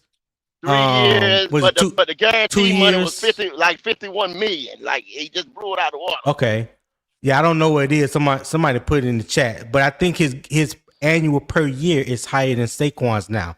So he reset the market, and any running back that comes up after him, they probably not going to get exactly what he was getting, but the market resets now. Instead of 10 to 12, it's going to be between like 15 to 17. Exactly. Yeah. Well, So the same thing with a quarterback when we talking about Bryce. I ain't saying that he worth $55 million a year or $50 million a year. I'm just saying what the market is going to dictate whenever he do sign that extension. So whether he signed it before this season and he goes out and he has a good year, ball out or whatever, he is going to get that kind of money when he do sign his extension, especially if they wait until next year. Trying to real quick. I don't mean to cut y'all Go off. ahead. Just for experimental value. Yeah. I had a replica. A good friend of mine just hit me up and he said, if you want a good source to see what Bryce Young market value is, you can pull up Spotrac right now, and it will show you exactly what it is. Now I don't want to display the number, but if you want to, just to see where it at right now, I think we'll be very surprised. So you can display it to the people. Well, tell it. I mean, because I believe in Spotrac. I believe Spotrac is very credible. You know what I'm saying? So if you got it up, tell me what it is. It's 37 million, guys. So it's not that 45, that 50, that 55. It's 37 million as of now. And that's a projection as of now. That's as of now. It's 37 million. Got you. Yeah. Okay. Because see, y'all keep talking about. Well, and you're absolutely right, Tony. Everything that you just said was absolutely right. If you have a quarterback in the tier with the rest of those guys, he is not in the tier with the rest of those guys that's getting ready to get paid. So therefore, that 37 million or whatever, but he's not going to accept that. When those other guys reset the market, they're going to want to fall. You know what I'm saying? In that area above the those last guys that got paid. Okay. Just like if y'all look at the last time big money was say in the edge rusher when we had the Brian Burns and the Nick Bosa and Joey Bosa and Mike Crosby, all them boys got paid, and everybody overlapped them. You see what I'm saying? And fell behind Bosa. So that's when this big group of quarterbacks, because it's over 4 or 5 of them that's gonna have to get paid here. You see what I'm saying? And reset somebody's gonna reset the market. Okay, so let me ask you this. Let me ask you this, Go, because we have all sat here and we watch football and we have witnessed during contract negotiation times. Some players are hold out because they waiting to see what this player over here would do, because they know if he signs first and sets the market, then they can come behind that said player, right? So like what you just said, as far as CJ setting the market, or I forgot whoever else y'all said, but let's just use CJ for instance, since him and Bryce came in at the same time. Both of them got their 5th year option picked up. So say CJ sets the market first and he gets, let's just say 50 million, right? Let's just say 50 million. Do y'all honestly believe that Bryce market value will still be 37 to 40 million? Or would it be more in line to what CJ Stroud gets? See, CJ Stroud and Bryce Young, or not, even though they came out at the same time, I've said this before. Bryce is not pushing CJ. Bryce is not even in the conversation. CJ has moved over with the next class.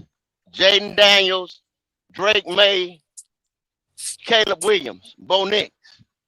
Bryce is not even with those guys. Bryce, all Bryce can do is hope to wait till them guys set the market. Right. He's not pushing anybody. So, Now, hey, I why go you ahead, say? MDJ. I get what y'all saying about the market, right? Don't get me wrong. I 100% understand that, right? So what y'all saying is a team is gonna pay, and I'm gonna apply this to CJ too, and I really like CJ, but I'm gonna be honest. That team is pushed by their defense, they coach. I think you might could get another quarterback, and they Facts. still have success. No, But MDJ. anyway, that 50 million. So y'all saying that, like I said, I get it. So y'all saying these teams gonna pay these quarterbacks 50 million just because that's the market. What they doing on the field ain't got nothing to do with it. It's gonna be over 50. For It's gonna be over. It's gonna be over for 50. the Then why mo don't you just get another quarterback then? Because It's gonna be that over point, 50. you should just get because another that's So quarterback. MDJ, you're telling me that the Texans can just come in and insert quarterback. They're not San Francisco, bro. They don't I'm have a gonna head be coach. honest with you, They got bro. a different mind. They got a defensive minded head coach. You know I like CJ a lot, bro. You know that. But yeah, I Mhm. do think they can get another quarterback. No, I buddy. do. I really No, do. Well, the when you put no. their numbers up, and I know I've been on a couple podcasts where they have done this, and they've gotten into heated debates about who is better, this and that. I don't get into that about who is better, but they did put the numbers up side by side from CJ's first 3 years to Bryce's first 3 years. And we all remember when CJ started off red hot. You know what I'm saying? Like we thought he was gonna like build off of that. Well, the numbers suggest if you pull up his numbers beside Bryce the first 3 years, his numbers are descending. And when you look at Bryce numbers, they are ascending. And the question was in on this channel in this debate, do you believe that Bryce is better than CJ? Because, like I said, CJ numbers suggest that he's descending, and Bryce numbers seems to be that he's ascending, right? So you have people that were saying yes, you had some people saying no. There was a big old argument about it. So then the question was posed: if you were if you had to sign either one of the quarterbacks right now based off the numbers, because we talk about production, right? Everybody talk about the production. So if you're going off the numbers alone, not the market value, just the numbers, one is descending and one is ascending, then who would you pay? Tony, so I don't know who had that conversation, but really, y'all really did it like that. No, ain't no y'all. I was on a panel. Wasn't my show. I was on a panel when this conversation was being had. I wasn't even sat on that panel, bro. Yeah. Because how could y'all even? You look at the way the Texans are constructed.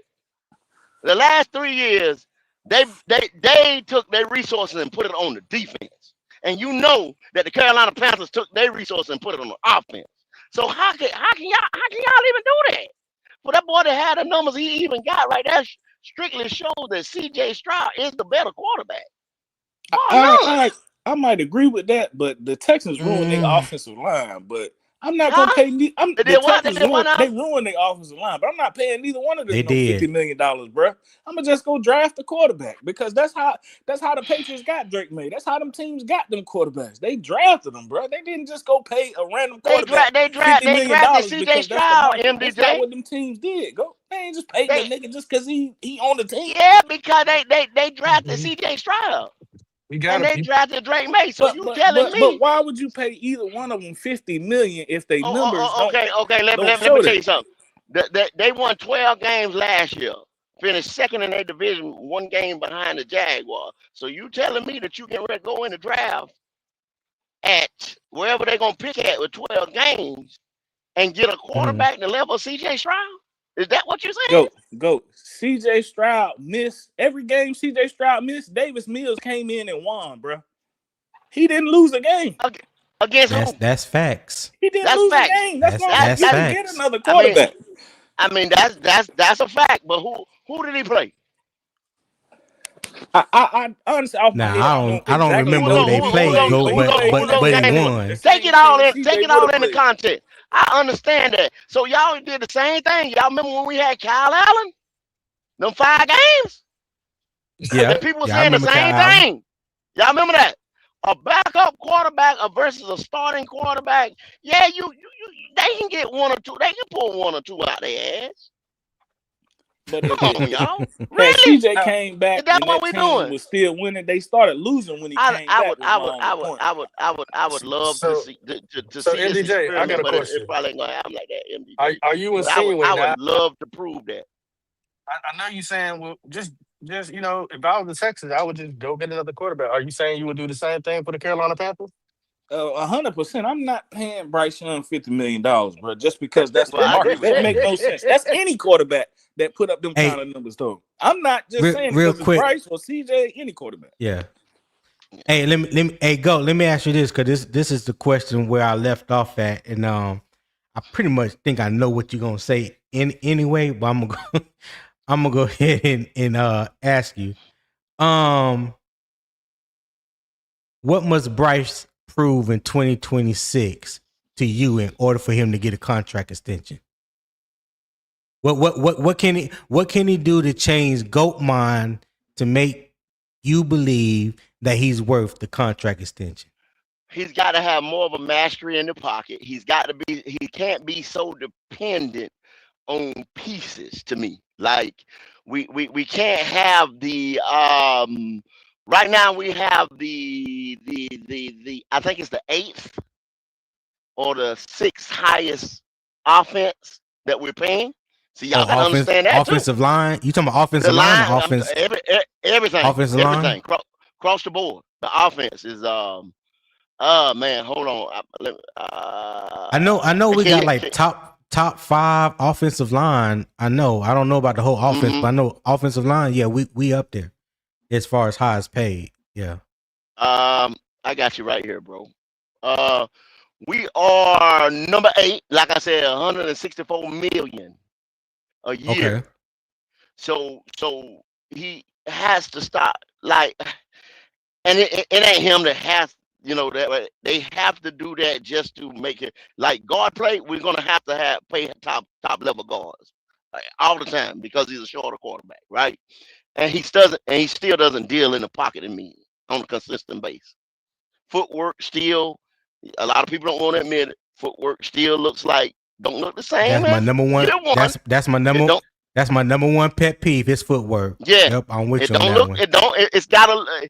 Even I'ma say it's got a little bit better, but not. You know what I'm saying?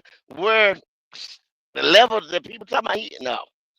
So To me, arm I strength, haven't really seen no improvement in his footwork, and I've been saying yeah, that a little consistently bit, Tony, year in and year out. and so that people think I'm so biased. It's gotten a little better. He's not on them tippy toes as much as he was year one. You understand what I'm saying? Throwing the ball. Yeah, But the arm strength still, you know what I'm saying, ain't there like I would like, to challenge down the field. You know what I'm saying, on a consistent I basis. got you. Um, I got you. Things like that. I just want a better quarterback, man. To So be a so championship basically team. that there's nothing. I mean, because if you want a new quarterback, so what I'm hearing is that no matter what he does this year, you still don't want him. Is that the Nah, case? I'm not. Nah, I ain't no fool. I ain't no fool. And I'm looking to say, if they ain't nothing better, you know what I'm saying? You see better getting ready to come out this draft if you watch any type of college football. We better go ahead and do this Oh, I now. do. You got to go ahead and take the Band-Aid off and go ahead and do this now if you're going to do it. If not, you're going to end up having to pay him, and we're going to be in Daniel Jones' situation. Well, like I've been telling people. I'm glad you mentioned the quarterbacks in the class of 2027, because I just so happen to have a library full of draft prospects in every team and quarterbacks that you could think of. So Okay. when I think by the halfway point of the season, by week 8, the half of the season, You'll know. I'm You'll know by then. You'll know by then yeah, what you want to do. Yeah, I'm gonna go back and look at their stats and some of their film from this past year, especially the ones that they got highly touted as being potential first round draft picks or franchise, quarterbacks, because they talking about how loaded this class is. I don't think it's as loaded as people think. I think they're hyping maybe 2 or 3 guys up. One is because Arch Manning is going to be in this draft class, He ain't but coming out. I'm just gonna sit back and I'm gonna let the film tell the story. And anybody that want to watch it, we ain't talking about no highlights. I don't have highlights. I have actual game film, so you can watch play by play of each young man, and then let the film tell you: do you think that quarterback is a franchise quarterback? Now, some of them I've already watched, but my opinion ain't the only opinion. But I'm gonna see what people say when there's enough college tape this year. When it gets around that time, then we're gonna revisit this conversation. Yeah, Manning ain't coming out. He gonna do all 4 You don't think he years. come out? You don't think he'll come out after this year? Nah, he'll do all 4 years. Yeah, Either way, because he gonna be number 1 pick. He gonna be number 1 overall whenever he could. If he take him 6 years, you understand what I'm saying? He gonna be number 1. Yeah. So it ain't gonna matter. It's not about the money or the draft position or anything for him, because he gonna hit number 1 regardless when he come out. So it just made me just think of something. It just made me think of something. So let's just say Carolina does the same thing this year that they did this past year, and their draft status is going to put them somewhere pick 16 or lower. Would you believe, or would you think they should still go after a quarterback in next year's draft? Meaning they have to give up a lot of draft capital. No, more than what they gave up to get Bryce. Yeah, they don't have to. They don't have to. Huh? Use Bryce Young. You still got him on a 5th-year deal, and you can franchise him. Use him as a bridge. Easy. So you saying keep Bryce and draft a quarterback that falls to you and use it as a bridge? But if you use him as a bridge, you give him another year. What if that quarterback is not better than Bryce? Because there ain't no guarantee that quarterback is gonna be better than Bryce. Then well, just like you just said, if you want to bring your list out, you know what I'm saying? I ain't trying to ruin one of your shows you're gonna do, but you see, I know you see at least 6 guys in there. You know what I'm saying? And so at 18 or we're not 18, you ain't gonna be 18 because we ain't gonna win. We ain't gonna win over 8 games. You know what I'm saying? We would not get it. We'll be somewhere between 5 and 8, and so that'll throw you somewhere. Hold up. That's hold that thought 1 second. Hold that thought 1 second. I'll come back to you. Shout out to Will Robinson, the man, for the $10 super chat. He said, "What it do, Tony? Great pod. Hey, appreciate you, my brother. Thank you for tapping in. Thank you for the $10 super chat. I greatly appreciate it. Hope you're having a happy birthday week, and I know that a wife is taking care of you. All right, so greatly appreciate that. Go ahead, Goat. Yeah, no doubt. Happy birthday. Yeah. So that would throw you between 8 and I guess 12. So you can get one of those guys. I mean, and think about it. I'm just saying. On so many fronts. Go ahead and everybody knows my bias. It ain't no hate. I just don't want Bryce. We're not a championship team with Bryce Young. We're not a championship team with Bryce Young. That's all I'm saying. I want to win championships. So therefore, if you even look at it at a financial state, you can't sit here and pay him, and you want to have right now, the offense is so far away because it finished at 26-29, right? Those were the numbers, right? In statistical categories. You have from a 26 to a 29 offense. If you got a defense that was ranked, what did it end at?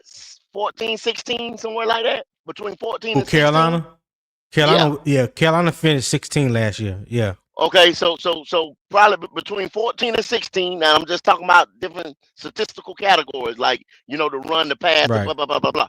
Okay, so therefore, who would you? Which unit is going to get there faster? Top 10, and that you need a top 10 something to make you competitive. Like if y'all want to say C.J. Stroud's defense got him, like MDJ said, then you can insert any quarterback. So with what MDJ is saying about them, give me a top 10 defense, then MJ insert me a quarterback, and you see what I'm saying? Now we going to the playoffs consistently. If MDJ's formula works, so that you can put any quarterback in a top 10, top 5 defense, which you're gonna win some games. You sitting on a top 5 defense, you're gonna win some games, no doubt. Yeah, I was about to But that what you just said that fixed it. But yeah, top 5, that defense top 5 for sure. I think it's the best defense. Yeah.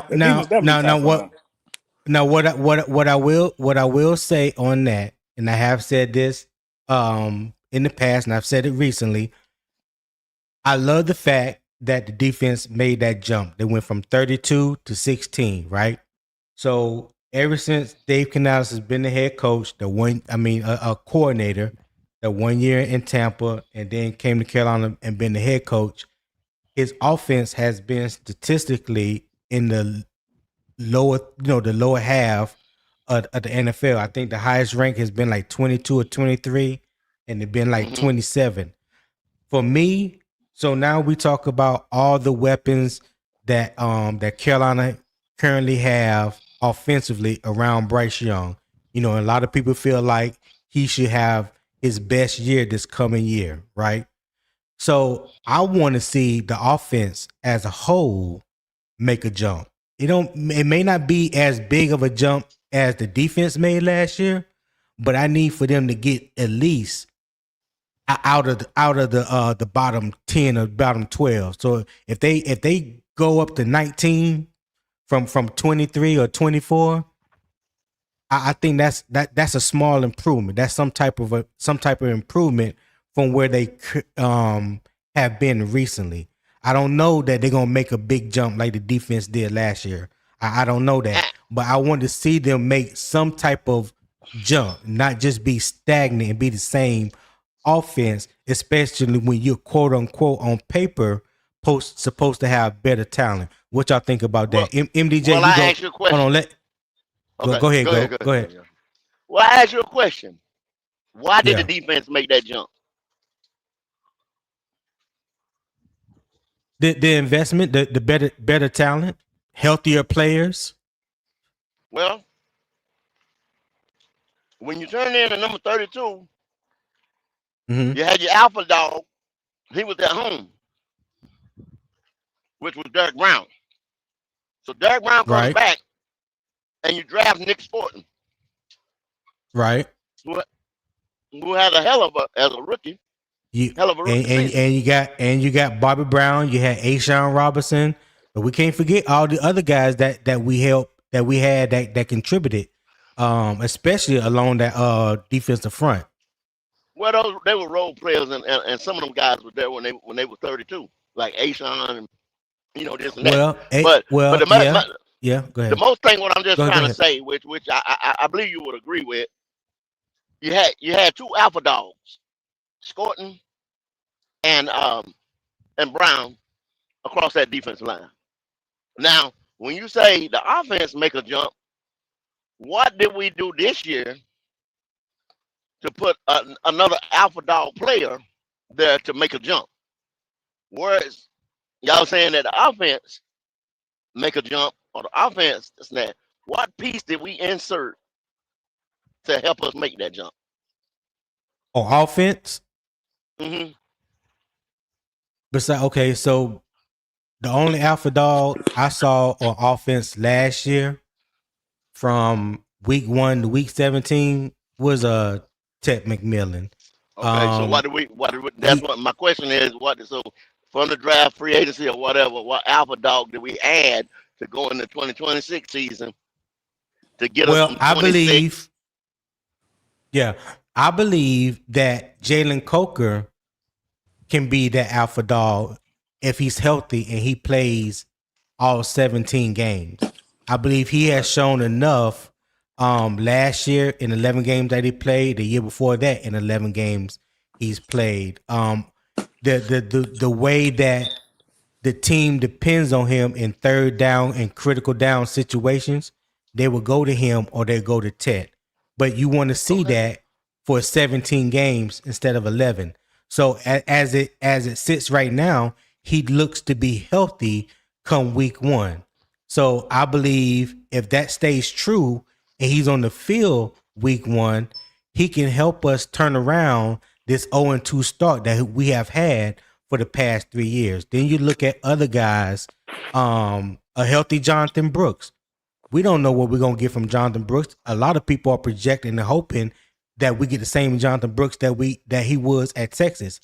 I don't know if he's going to be the same, but I just want to see him healthy so we can get an honest look and can tell and decide for ourselves whether we got the old Jonathan Brooks or it's something different.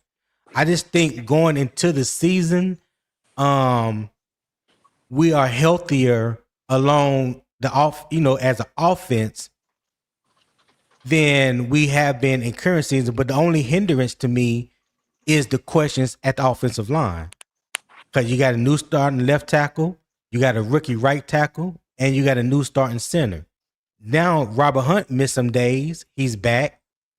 The Saahdiq Charles, who was the backup left guard to Damien Lewis, now he's hurt. So there's some things that got to be built continuity wise, strength wise, to make that offensive line value. And if anybody knows me, I love the trenches. I talk about the offensive line more than anything. It's always built from the inside out. You're gonna only go as far as your offensive line can take you from an offensive standpoint. It ain't gonna matter what Bryce does. It ain't gonna matter what the wide receiver does. It ain't gonna matter what the running backs does. If the offensive line ain't solid, we can forget about it. Now, that's how I stand on it. Yeah, just go going ahead, on, just MDJ. Just going on what you said. I kind of agree. I'm gonna try to answer both of them, but like I think with the defense, I think it took a jump because one, Derek Brown was healthy. Of course, J.C. Horn was healthy. Then you had a few role player guys play a little bit better. Mike Jackson. You had some guys play a little bit better. Nick Scorton came in. He gave you some production once Jones went down. But as far as the offense, we ain't added nothing that's going to just move the needle. I think the only way the offense... Hold on. Hold that thought, MJ. I don't want you to lose. Hey, Poppin'. Yeah. Hey, if you don't mind, I'm gonna drop you off real quick because I got 2 other people that's trying to get on. No, I do mind. But I definitely. Hey, I appreciate you for being on, my guy. All right, Thank you man. for joining me, dog. Y'all be safe out there. All right, man. Yeah. All right. Let me pull up my brother from another. Tip Drill Will is what I call him. Will Robinson, what's happening? Oh, he didn't come up. Oh, I forgot. Yeah. There you go. I'm here. Can you hear me? Will, what's happening? Yeah, I hear you. What's happening, man? What's happening, man? Man, I can't call it real quick before you get started. Shout out to Cool Kel for the $20 super chat. He said, shout out the panel. Goat be talking good shit. Show these fellas some love, y'all. Hey, appreciate that $20 super chat. Kev, it definitely go towards the channel, making the channel better. I greatly appreciate it, my guy. Go ahead, Will, what you got? Only thing I was gonna add, I first of all, great topic. Second of all, everybody's been making great points, right? Right. I do appreciate that GOAT has taken an appetite suppressant by stating he has a bias. He does not believe that we can win with Bryce Young. Yeah. We can't win a championship with Bryce Young. Okay. That's a great opinion / analysis, right? I can see how, people, because I think that there are quarterbacks in the league today I think you can win a championship with almost any quarterback. You can win one with Sam Darnold. You can win one with Bryce Young. That's just my opinion. But okay. But what was the defense? What was that defense though? What was that defense though, Will? and I know you went over some of this. Our offense the first half of the season last year Yeah. was disjointed altogether. I was How so? um, well, his number one target from the year prior, you trade him 1 week before the season started in Adam Thielen. Oh, okay. Yeah, yeah. Then his second most up and coming target from that season, from the 2025 season, 2024 season, which was Jalen Coker, was out with a hamstring injury. He was out at least 5 weeks. He really didn't get productive to week 8 of the season because he worked his way Mm. back from that injury. That was number 2. XL was in a slump, and you had a rookie X receiver feeling his way out in the NFL. That alone show you that there was some disjointedness. Number two, we all know now that and they pointed this out at with Sharif Sharaf and TD. TD said he pressed Chuba Hubbard on how injured his calf muscle was, and it was a lot worse than that he let out for it to be. Yeah, I remember. I So remember them saying that that. was so he's working with Rico Dowdle. Rico Dowdle worked out, but Rico Dowdle was never was never the guy. Then you turn around and you talked about all of the problems on the offensive line. But you gotta take all of that into an account when you say what makes the offense better this season. The offense is going. I think the offense will be better this season if we have healthy pass catchers and continuity with the pass catchers. The running game is stronger because we're coming into the running game healthier, and the offensive line has to be. People have been rating our offensive line as top 10. They got to produce like they are a top 10 offense. They are top 10 offensive line. I'm sorry. All of those things people might Okay. say, oh, that's an excuse. This is an excuse. That's an excuse. No, these are all true to form facts. These are, I hate to say it this way, these are facts bearing on the problem that lead you to the results that you had. So Okay. that's what And I real wanted to quick, share. before you go. MDJ, go ahead because I cut you off in the middle of your thought. Go ahead, my boy. Yeah, just to make it quick, man. Honestly, man, I think the only hope that the offense has is if Bryce Young get better, XL takes a step to get better, and Coker takes another step. That's the only hope that you got. Ain't no guarantee none of them is going to actually happen because I honestly feel like we got worse at offensive line. I think the running back room is a little bit worse. So I'm not saying that we're gonna be worse on offense. I just think that you're gonna have to take a leap of faith and hoping that Coker takes that contract and takes another step. And same thing with XL. He just make the most of the opportunity that he got. Same with Bryce. I mean, it's a contract year, so you would want him to play a little bit better. But I think offensively, it actually got worse, and that's because of injuries and losing Rico. Just to shorten it up. Oh, okay. Go ahead, go. What you got? I think Hey, you want to can respond to what Will said. yeah, can y'all hear me? Yeah, we hear you. Okay. Yeah, a lot of people like to say Sam Darnold or whatever because he just won the championship, and Sam had been bad for a couple of years. Far as with the organization with the Jets, and then he came to Carolina, and then went over there to the Rams. No, 49ers, I think it was one of them teams 49ers. out Yeah, west. Yeah, 49ers. and then the last 2 years with the Vikings, and then winning the chip with Seattle. But the one thing Mm-hmm. Sam always did, he could stretch the field. And then you see he got Jackson the Jigba paid because they got behind that defense early and often. He has the ability to threaten all three levels of that field vertically. And then y'all got to understand, you still had a run game over there. You had a top defense, just like I told MGJ earlier. That I think that defense was number 4. And you seen it in the Super Bowl when they went up against the Patriot defense, which was like six or somewhere like that. They were somewhere in there. They were top 10 as well. But early and often, they threatened the field vertically. And Right. explosive plays. You got to have explosive plays in the NFL to break that I agree other with you. opposing team's back. I agree. We're not doing that on a consistent basis. That's why this offense is I stagnant agree and with that sitting as there at well. 26. But now I agree hold with your that. thought.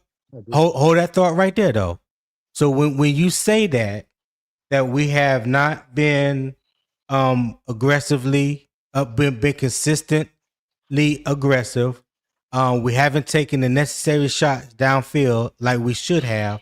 And I think me, MDJ, and Poppin was talking about that earlier. Do you who do you fault the most when it comes to that situation? Is that Bryce Young's fault or is that Dave Canales play calling fault? And I asked that question because I always use this example. And it goes back to last year in the Atlanta game when he threw for 448. And when everything that I have been personally wanting to see from a play calling standpoint and from a execution of a quarterback standpoint, when everything was hitting on all cylinders, we got 448 yards out of Bryce, right? The play, we were taking shots downfield, the receivers catching the ball, running yards after catch, everything was clicking. And then we turned right around the following week, San Francisco, Monday night, and we looked like the same team we looked like before the Atlanta game. So I remember vividly hearing Dave Canales talking about the continuity that the quarterback and his receivers have to develop, the trust between the coordinator, the quarterback, and the coach. When that game happened in Atlanta, I said that's the blueprint.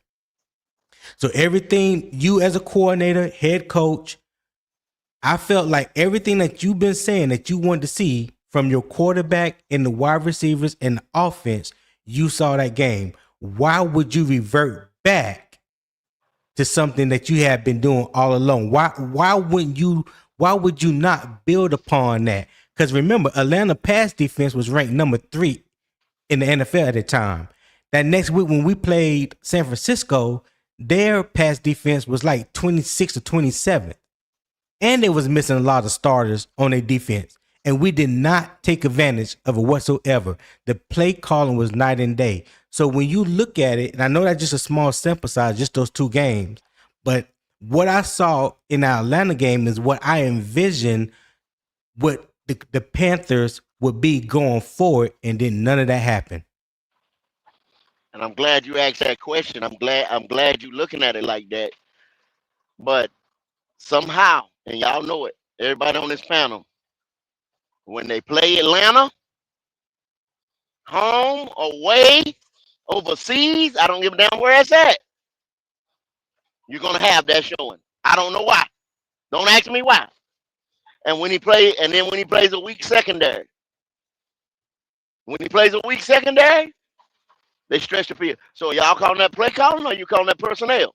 Because you can, it's a proven fact. When they play a weak secondary, when they play the Rams had a weak secondary. Let's don't say that, because look at what they did in the offseason. Right? They replaced They their 2 gave up starting number corners. 1 draft picks to go get McDuffie. Yeah, they did. And then when we play Atlanta, like you said, Tony, that should have been the blueprint. That when they got off the plane, he should have told every coach, let's go to the office right now. Dissected that film and installed everything that they did from week to week right there. They should have duplicated that every week. I don't care if it would have been the same play sheet, scripted plays. They should have did something to duplicate that performance. But you didn't see it again, right? No, you didn't. You didn't. Okay. But That's all I'm that's saying. what I'm asking though.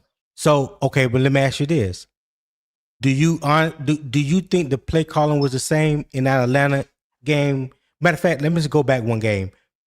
Could we play New Orleans the week before?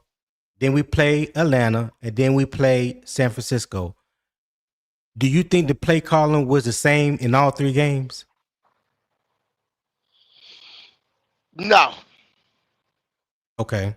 No. So And then you got to say this is the NFL now. You got to switch it up, or you got to try to switch it up. You can't go. See, what I said was try to duplicate it or whatever. But once you get that, you got 400 and some odd yards. You got to, with this team that's missing explosive plays, you got to say, well, man, I got to do that again, right? I got to. There's no ifs, ands, or buts. I got to do that again.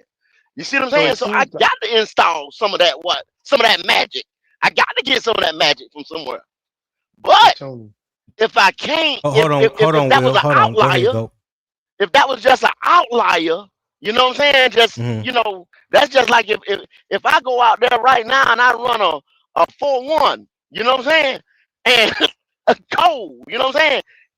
It's not gonna happen again. You know what I'm saying? It was just an outlier that happened. I could go train, and I probably never hit that mark again. You know what I'm saying? It was just the wind was blowing right on me. The temperature, my muscles was, I don't know. You know what I'm saying? But it never happened again. You see what I'm saying, Tony?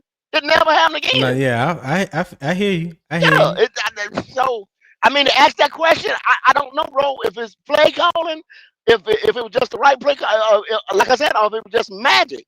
It was just magic. Something was in the air against Atlanta. I don't know, but it never happened again. I know that. Yeah. Go ahead, Will. What you got?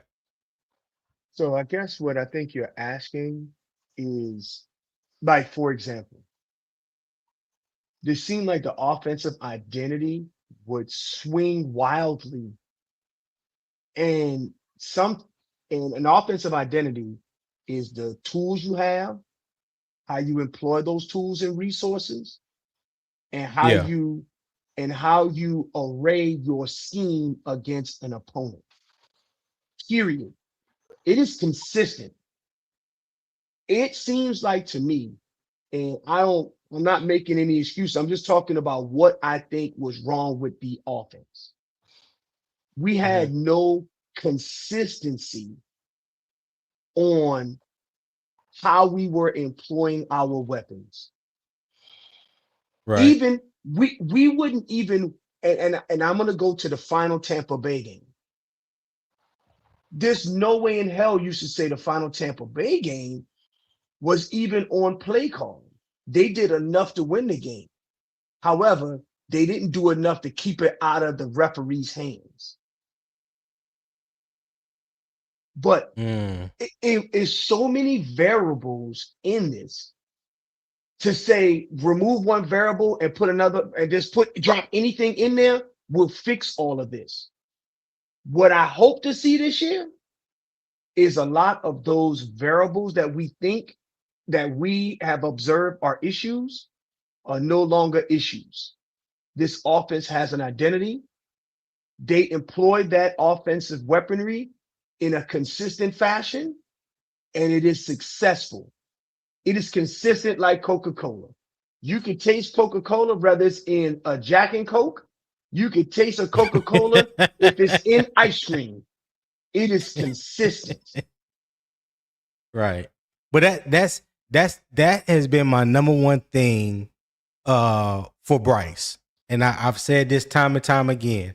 I want to see him get to the point to where he is consistently doing the best he can consistently, doing the good things. Like Goat mentioned earlier, his footwork. And I've stated that's my number one pet peeve when it comes to Bryce. And when I say that, I'm talking about things that he can control. Doesn't got nothing to do with the offense, nothing to do with the coordinator, nothing to do with the head coach. I'm talking about things that are solely in his control. Work on your footwork. Be consistent with your footwork. Now, some people would say that his footwork have gotten a little better. I can tend to agree with that. I can go with that. But for me, not enough. Not enough, especially playing the quarterback position.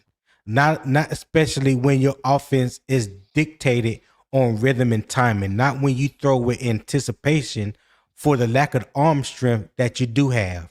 You know what I'm saying? Your footwork is married to everything else that goes along with you as a quarterback. You know what I'm saying? Your footwork is the foundation. Yeah, it comes from the bottom up. So I have said that repeatedly about his footwork. The other thing is protecting the ball better when you scrambling. You know what I'm saying?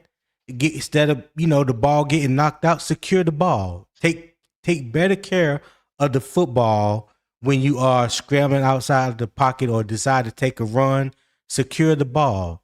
Too many times I've seen him get the ball knocked from behind or gets stripped or whatever because you ain't got the ball. You're not holding it high and tight or got two hands on the ball. You'll see some instances where it looks like he's doing the right thing. Then sooner or later, you be disappointed. Well, I'd be disappointed. So those are things that he can work on, that he can control outside of anybody else. Nobody else can control that but him. You know what I'm saying? So when I say consistently better, get better at those things, making better decisions.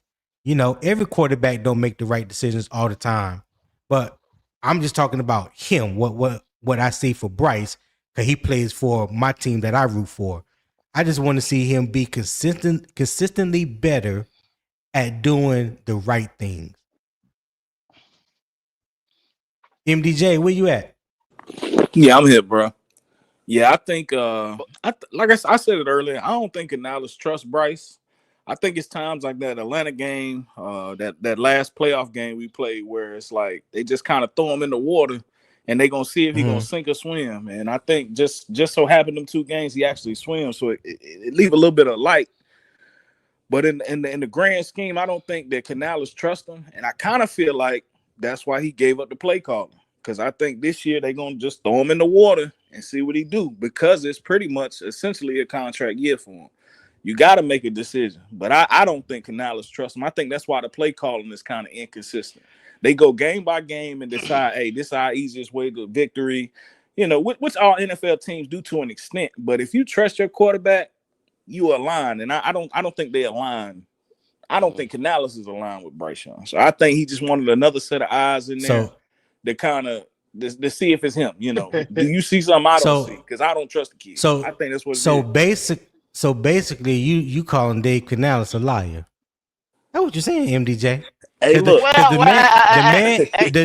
the man has come out publicly stated on numerous times how much he trusts Bryce, how much he believes in Bryce. He says Bryce is getting better.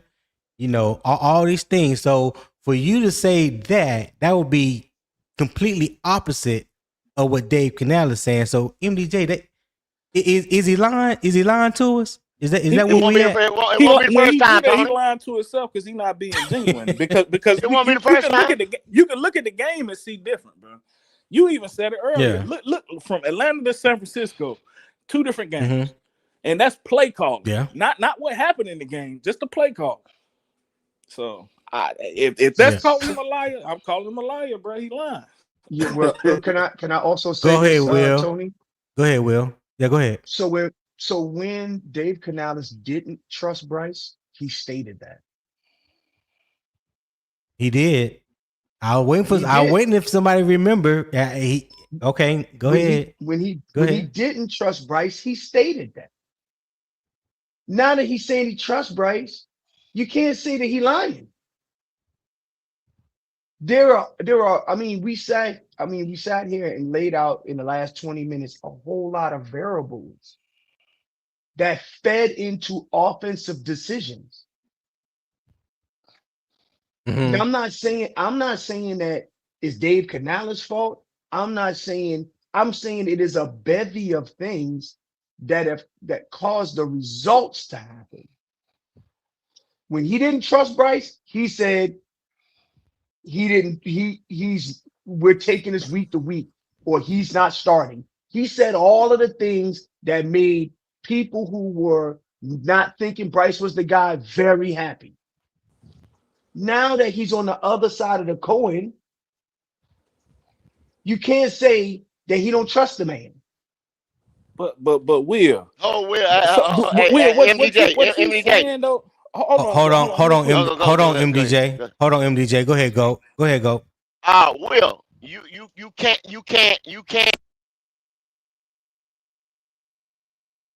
All right, go. We lost you. You cut out I was on about to us. say, man, I thought it was me. My bad.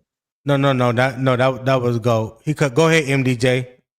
What I was saying, what Will had stated. I mean, I get what you're saying, but at the time that he's saying these statements, it's only to justify the decision that he made.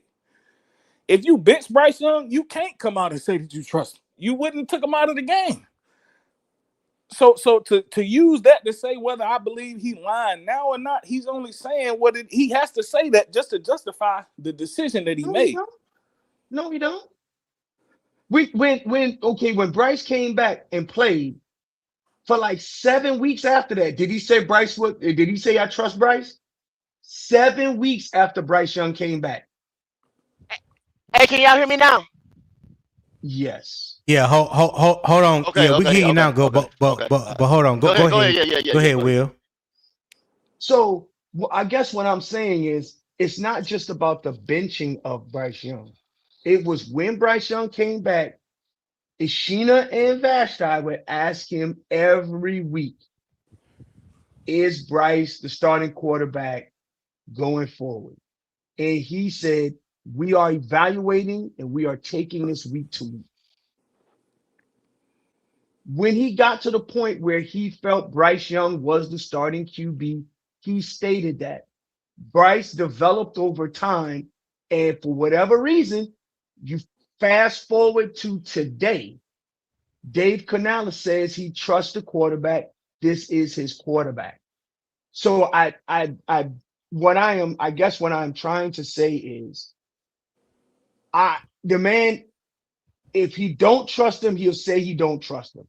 If he says he trusts him, he's gonna say he trusts him. No. It's an on or off switch. Both times. No, it's not to justify anything, because he has made an executive decision to bench Bryce Young.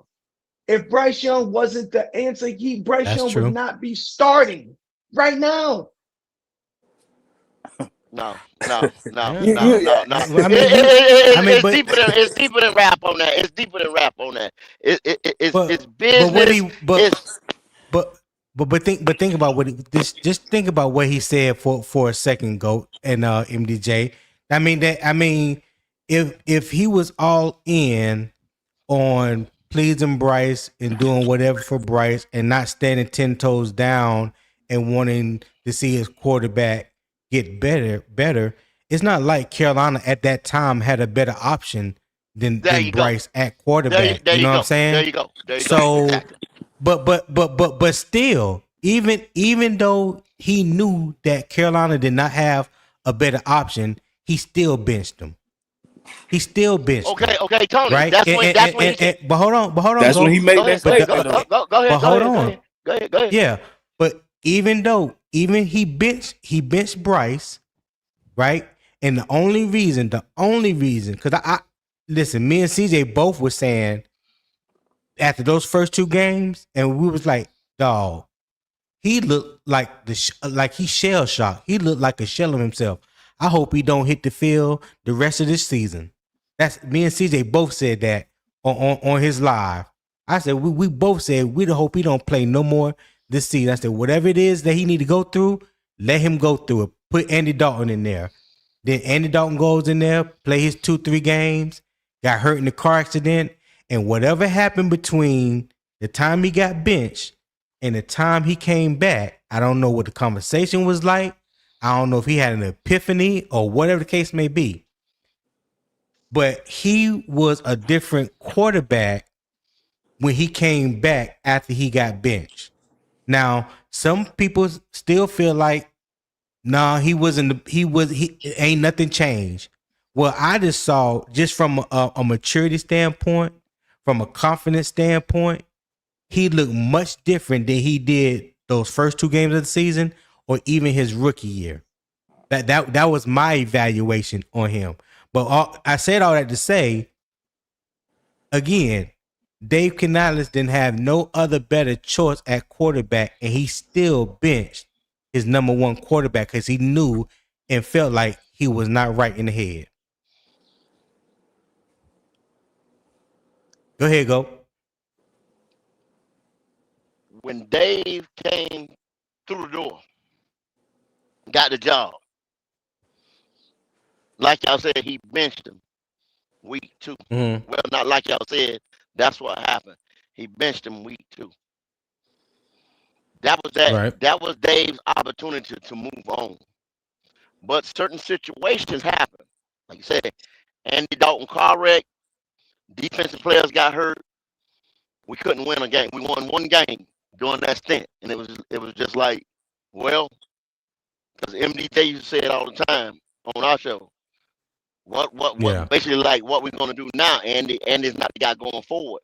I don't think they had a bridge quarterback plan in place. You see what I'm saying? So that's where when I say talking about the business, they didn't have.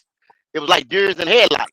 They didn't have a contingency plan in place. To me, now when I say that Okay. I can back that up because I listen to people like Adam Gold and other people like that in the press, and they say that they got phone calls. Now, this guy wouldn't say this on his national televised show, that he got phone calls from people in the inner circle that said this and said that they're thinking about moving on, yada, yada, yada. He said it just the other day, last week, that Hey, there's Adam, still Mm-hmm. Adam Gold, because of the Adam inconsistent Gold play. does not Hold on, care hold for on, hold Bryce on, Young. Will. Hold on, Will. I Hold know, on, Will. Go I ahead, know go. that and Will. Everybody doesn't, and y'all got to stop jumping on the people that don't care for the kid. They don't. It ain't like they don't care for the kid. Like I just don't like. I don't like the way his teeth look. Or I don't like. They're solely talking about his quarterback play on the field. They're not talking about him as a person. Why does everybody say people? He's a nice guy. He's a nice kid. I have him as my neighbor or whatever. That means I like. I just don't want you on the field as my quarterback. Y'all can't. Y'all got to stop stabbing people because they don't want him on the field as their quarterback. Hey, go. Am I wrong in saying that before the draft, they asked Dan Morgan and Dave, was any position off the table as far as drafting, And they including said quarterback? no. Including quarterback. And he said no. Was he a liar then? No, Was he he lying was. then? You don't. Anybody in the top 5, top 10, they're not going to say that. Can I say this? Do you honestly believe that JC Horn is in threat to lose his job? No, not at all. No. Hold on. It is a very broad stroking assessment when a GM says nothing is off the table. I will tell you right now, anybody with common sense would say no position is off the table. No position is off the table. Do you honestly think Derek Brown is in jeopardy of losing his job? Not at all. Not at all. But he said that. Now, I am not saying But why Derek did he Brown say and that, Jacob, Will? hold on, because the question was asked. The question was asked, is anything off the table? If you are a smart businessman going against 32 other smart business people, you don't take any option off the table. Mm-hmm. But this right here, Will, You what don't would it do that. take? What would it take to move J.C. Horn or Derek Brown? A king's ransom. No, what you're missing what I am saying. He said going into the draft, is anything off the table? He just said nothing is off the table. And to the Adam Gold thing there, Adam Gold has painted himself into a corner that he has to stay where he is. And oh, by the way, But just because you have an insider that told you some shit you wanted to hear, now that is not like that information cannot be stale or outdated right now. Now that you've come out and stated it publicly, you have to live with it. Or go back and change, or go back and say, I was wrong. And he's not going to do that. That's I mean where, so that's true. that's facts. So But he's not all the I, only one that has said that. okay, what I am saying to you is, and this is another good point that I don't understand about our fan base. We won't change our mind in view of new information. Mm. I truly don't expect for you to change your opinion, GOAT, or anybody. What I am saying is there is new information. You cannot say that the new information isn't valid because old information disputed it.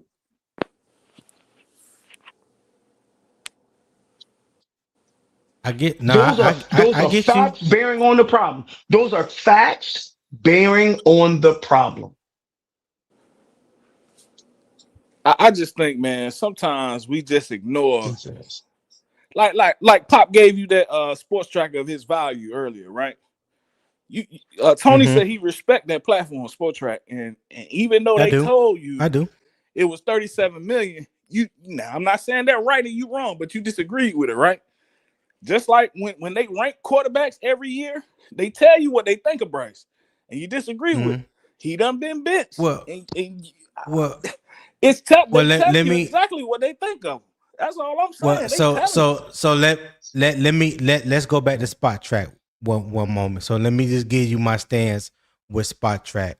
I believe in Spot Track because they know how to take a player's contract and the way they break it down and make it plain for people like you and I to go on there and read it and things like that, right? Cool. It I gives you give it gives Spot you the base. Track It gives you some money to start. over the cap, over them. I give them their respect when it comes to that. That's just like with PFF. I give them their respect on certain numbers. I don't believe in um placing the value based off of things that you could put into a system or algorithm. That's not football to me. I'm not an analytics type of guy. I believe in the facts are the stats and the production, what I see with my eyes, what you produce on the field. So back to Spot Track, when you want to just talk about their $37 million evaluation, however they came up with said evaluation, I have no idea. What I do know is that their evaluation on the player ain't what the NFL evaluation is on the player, or what one of the 32 teams evaluation is on the player. That's Spot Track. Okay, cool. Spot Track put that out there. If that's what they said, I can't talk. I can't go against it. I can't go against it. If that's what they say, if that's what they believe, that's what they believe. But they're not one of the 32 NFL teams, and they're not dictating what the market is for these quarterbacks in the National Football League. That's all I'm saying when it comes to that. So yeah, I don't disagree with what they said. If that's what they said, cool. That's what they said. That's not what the NFL is saying right now when it comes to market value at the quarterback position. Can That's I not what add they're something saying. about Spotrac? Can I add something about Spot Track? Yeah, go ahead. Spot Track is a market projection. It's a market projection. Spot Track got Rasheed Walker contract wrong. They said he gonna get $20 million a year or four year They deal. did. They said he's gonna be $100 million man. They got that wrong. They did. They also had Jalen Phillips getting $17 to $24 million a year. Had that wrong. They had They had Devin Lloyd sitting at 22 million. They got that wrong. It's a projection Mm-hmm. of the market. So I would use this as an analogy. People can tell you right now, I believe that this stock is going to do this over the next 3 months. They are looking at past performance, market Mm-hmm. infusion, all the things that lead to what they believe is the projection of this. That don't mean that that's Mm-hmm. what that's going to sell for. Facts. So Spotrac does a good job of doing market projection and analysis, but that does not mean that all the other 32 NFL teams believe that this guy is that price. Facts. You are exactly right. When you don't know or we don't know, just like when you say Rasheed Walker, when you say I told people on Devin Lloyd that he's an off-ball linebacker. So when you put that factor in as well, because people was valuing him like a Mike, but he's an off-ball linebacker, Will. So Facts. when it That came is down, facts. and then it comes down to who needs a Will, or if somebody would say, well, I'd rather move into the Mike, then you got to put in the so-called Carolina Panther tax, because we end up paying a little more for the people We didn't pay. because We we go paid out less there for and say, Devin Lloyd. yeah, of course. Because see, who say that? That's like I said. Who to say? People say, well, I value him as a Will, and we were going to say, well, I value him as a Mike. So that's behind closed doors. So that's what makes it go. But I agree with y'all. Tracker it gives us a starting point, basically, or gives the league a starting point, or gives the world or the fans or whoever is looking at it or valuing it, that app or that platform, Right. when they get ready to look Right. at it, and it just gives you a starting point, because you got Right. to say somewhere like, this is valued at that. That's even when you go to the barter system, you know what I'm saying? Back in the days when they first turned the lights on around here, it's got to be valued at something. The So what? somebody turn the lights on. Let there be light. You see what I'm saying? It's a value somewhere. Yeah. So we got to say something is valued at something. So you got to have a starting point. That's why people say, well, I value Spotrac, because I got to know the value somewhere. Give me Right. something. Are you sitting there all the time? Well, what you want for it? What you want for it? What you want for it? Come on, man. That's your shit. What you want for it? What you want for it? You sitting there all day. Hey, we got an analytics guy. We have an analytics guy within the whole analytics team that are running big data algorithms against this stuff. So I know that Spotrac is doing their analysis, but the Panthers having a whole Yeah. brand new analytics department that is helping make those assessments on the financials and what does it mean not only to our cap, but what is the value for the money bring to the productivity to our team. And those are all different factors. That's a fact. That's a fact. That's why I said, listen, I don't have nothing against Spotrac, Over the Cap, PFF, none of those guys. I look at, well, what I pay attention when I'm looking at those guys are numbers that are real numbers that's not heavily produced by algorithm or based off of projections and things of that nature. Like if PFF says Monroe Freeland played 600 snaps at left tackle, I believe that.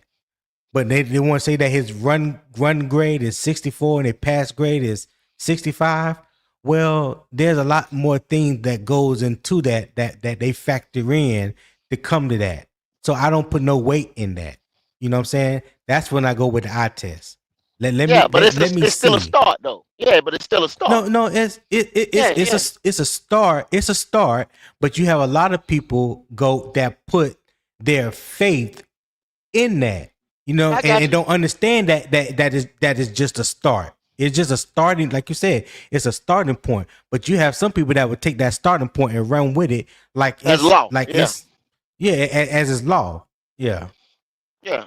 I got you. I mean, it gives us. I mean, it gives us right here, like on the platform, the conversation. Because I can sit here and say, and just argue PFF all day long. You know what I'm saying? And like you say, you might sit there and Yeah. say you see something different on the eye test. So I mean, yeah, you're exactly right. Okay. So and I'm just being honest. I went to chat, and this is just Chat GPT, right? So I said, what is the quarterback market currently in the NFL? And I also asked it to give me a 98% or higher rating, meaning that it is like factual, right? So it says of August 4th, 2026, when you're talking about a generational or elite quarterback, it's like 60 to 64 million per year. So there's only two quarterbacks right now in the National Football League that's making 60 to 64 million hmm a year. Who's the elite quarterback and who's the generational quarterback? I guess. Well, we saying what? Dak Prescott making that money, and who behind Patrick him? Mahomes. And Yeah, Patrick Mahomes. it's just Dak Prescott and Patrick Mahomes, right? Well, let me ask you this: do you think Dak Prescott is a generational talent?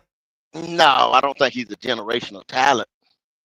He just Will so you? happened. You were saying Oh, earlier, it just so happened Dak is I wouldn't say he's what's my he's a word? product of the He Cowboys. no, he's a benefactor of the market going up. How about that? He fell in the market at the right time. Yeah, Also, Can we yeah, say that? also, yeah, yeah. I Go think ahead, you're Will. right. What you gonna say? I think you're right about that Prescott GOAT, but also there were bad business decisions made by the Dallas Cowboys True, true, organization. true. I agree. I agree. I agree. So I agree. so Dak had him bent over the barrel. I agree. I I Yeah, agree. that is and true. then that is that now for what it's worth, Dan Morgan and Brandt Tilis has not gotten us into any bad business decisions since I can they've agree. I been agree on that. I have agree on been that. living with that. So I do not think that we will make I do not think that we have made bad money decisions. So I can't say that they would do that now. Yeah. The Cowboys have done that, right? So So with what you I saying right so there, Will, not to cut you mhm, off, but what you saying mhm, right there. Let's go back to Spotrac, right? Let's go back to Spotrac. And what did Pop say earlier? 30 some odd mil, right? Now you just said Mm-hmm. you believe in Dan and Brent, right? So Bryce mhm. Young's representation come up there and say, y'all gonna pay me this. Try to bend us over, just like that people did. Mhm. Try to put us up against the wall. Try to make us do something. Do you think they gonna bully them guys? Since you said No, they haven't put us in a bad position? of course they won't bully those guys. So the art of negotiation is I come to the table with my points and I know what your points are, and I'm gonna have my counterpoints to your point of how my justification of why I want this versus why I want that. What I am saying to you is Brandt Tilis has not given Bryce Young's camp things that would cause them to have this conversation. And can I Yeah. pivot to the NFC South and um, can I pivot to the NFC South Tampa Bay Buccaneers for just a second? Mm-hmm. Why do you think that Baker Mayfield is so bullish on himself? Want me to tell you why? Go. Two Go things. ahead. Two things. Next year, he is a $30 million dead cap hit on the Bucks books right now in I didn't know 2027. that. Now, if the Bucks say, "Oh, well, I'll just franchise tag you," then they would owe him $80 million on the cap. That is untenable for them. Oh Mm-hmm. wow. So he Yeah, I didn't know he was that. like, He was like, yesterday price ain't today's price. And oh, by the way, even if they send him into the market, you got the Jets that will pay him. You got the damn Steelers Mm-hmm. that'll Yeah. pay him, right? Mm-hmm. Yeah. You got Arizona that'll pay him. Yeah. You got Yeah. teams that would pay him. So they have placed themselves in a bad business decision. We are not in a bad business decision. We are in the fact that we're negotiating what we believe your skill sets project onto our roster, what we want to do with our roster, and we think that the most we can give you is X because we want to do Y and Z. And if we do Y and Z, that allows you to be the quarterback that we think to maximize who we think our total roster can be. But everybody ain't falling for that because they say No, it's one not thing. about falling. It's not about They falling. say one thing, and you done seen this now. They say one. Did GOAT break up? Go. You still there? He probably did. Oh, dang. Because he Son probably. Hold on, I can't went to another screen. I went to another screen. My bad. Oh, But okay. y'all know that they say, and Baker done been around the block. He knows they say one thing and they do another thing. This right here, I guarantee y'all, I will bet the last dollar I'll put the farm on it. That Don't do that. if they wait, I'm telling you, Tony, I know this shit. If they wait, if Baker waits, and they know this, why you think he's so adamant? He knows if he waits to the season and there's injuries like they was last year and this and this and that, and they end up not making the playoffs, everybody over there is on the hot seat. Todd Bowles, Baker, Vita Veda want out. Why you think Vita want out? Why you think Mike wanted out of there? They know that they're getting ready to dismantle that team and start building from the draft. He knows that he needs to go ahead and get that contract extension, sign that deal, or whatever. Because if he lets them, if they finagle him on a handshake or a wink type deal without nothing in writing, that they will go in the draft and sign another quarterback. He knows that on a rookie deal. That's why that's why he is up in arms about getting this deal done. He don't want to sit out this, that, the third, but he wants another deal before you get into this year and they start to see stuff and start unraveling, and then before the trade deadline and all that stuff, they go ahead and make a hard decision. He wants to lock them in. Gotcha. Yep. Will, you got anything else, Will? Go ahead. No, I think we beat this horse. But you know, I'm glad that this is a very nuanced conversation around should we pay this guy? Should we not pay this guy? What is the market? Right. What is not the market? I will tell you right now, Vita Vea said he want to trade because he want a contract. Yeah. Because Vita Vea is making $17 million. That is highway robbery. He should not pay for he should not play for $17 million. And the Tampa Bay Buccaneers ownership group is notoriously known for being cheap. Mm-hmm. But they got him. They got him all that year when Tom Brady was there. You see what I'm saying? Every night, go back 3 years ago, and all of them came back. Including Vita Vea when they had Shaq Barrett and all them boys before his back got hurt. All them boys came back to run it back with Tom. That's when they locked them in. Y'all remember that? They locked them in on them toys because them boys were going for championship. So it's not Tampa's fault. That's what they signed for because they came back. They came back to run it back. It is not Tampa Bay's fault, but it's Tampa Bay problem to solve. I would agree with you right there. I would agree with you right there.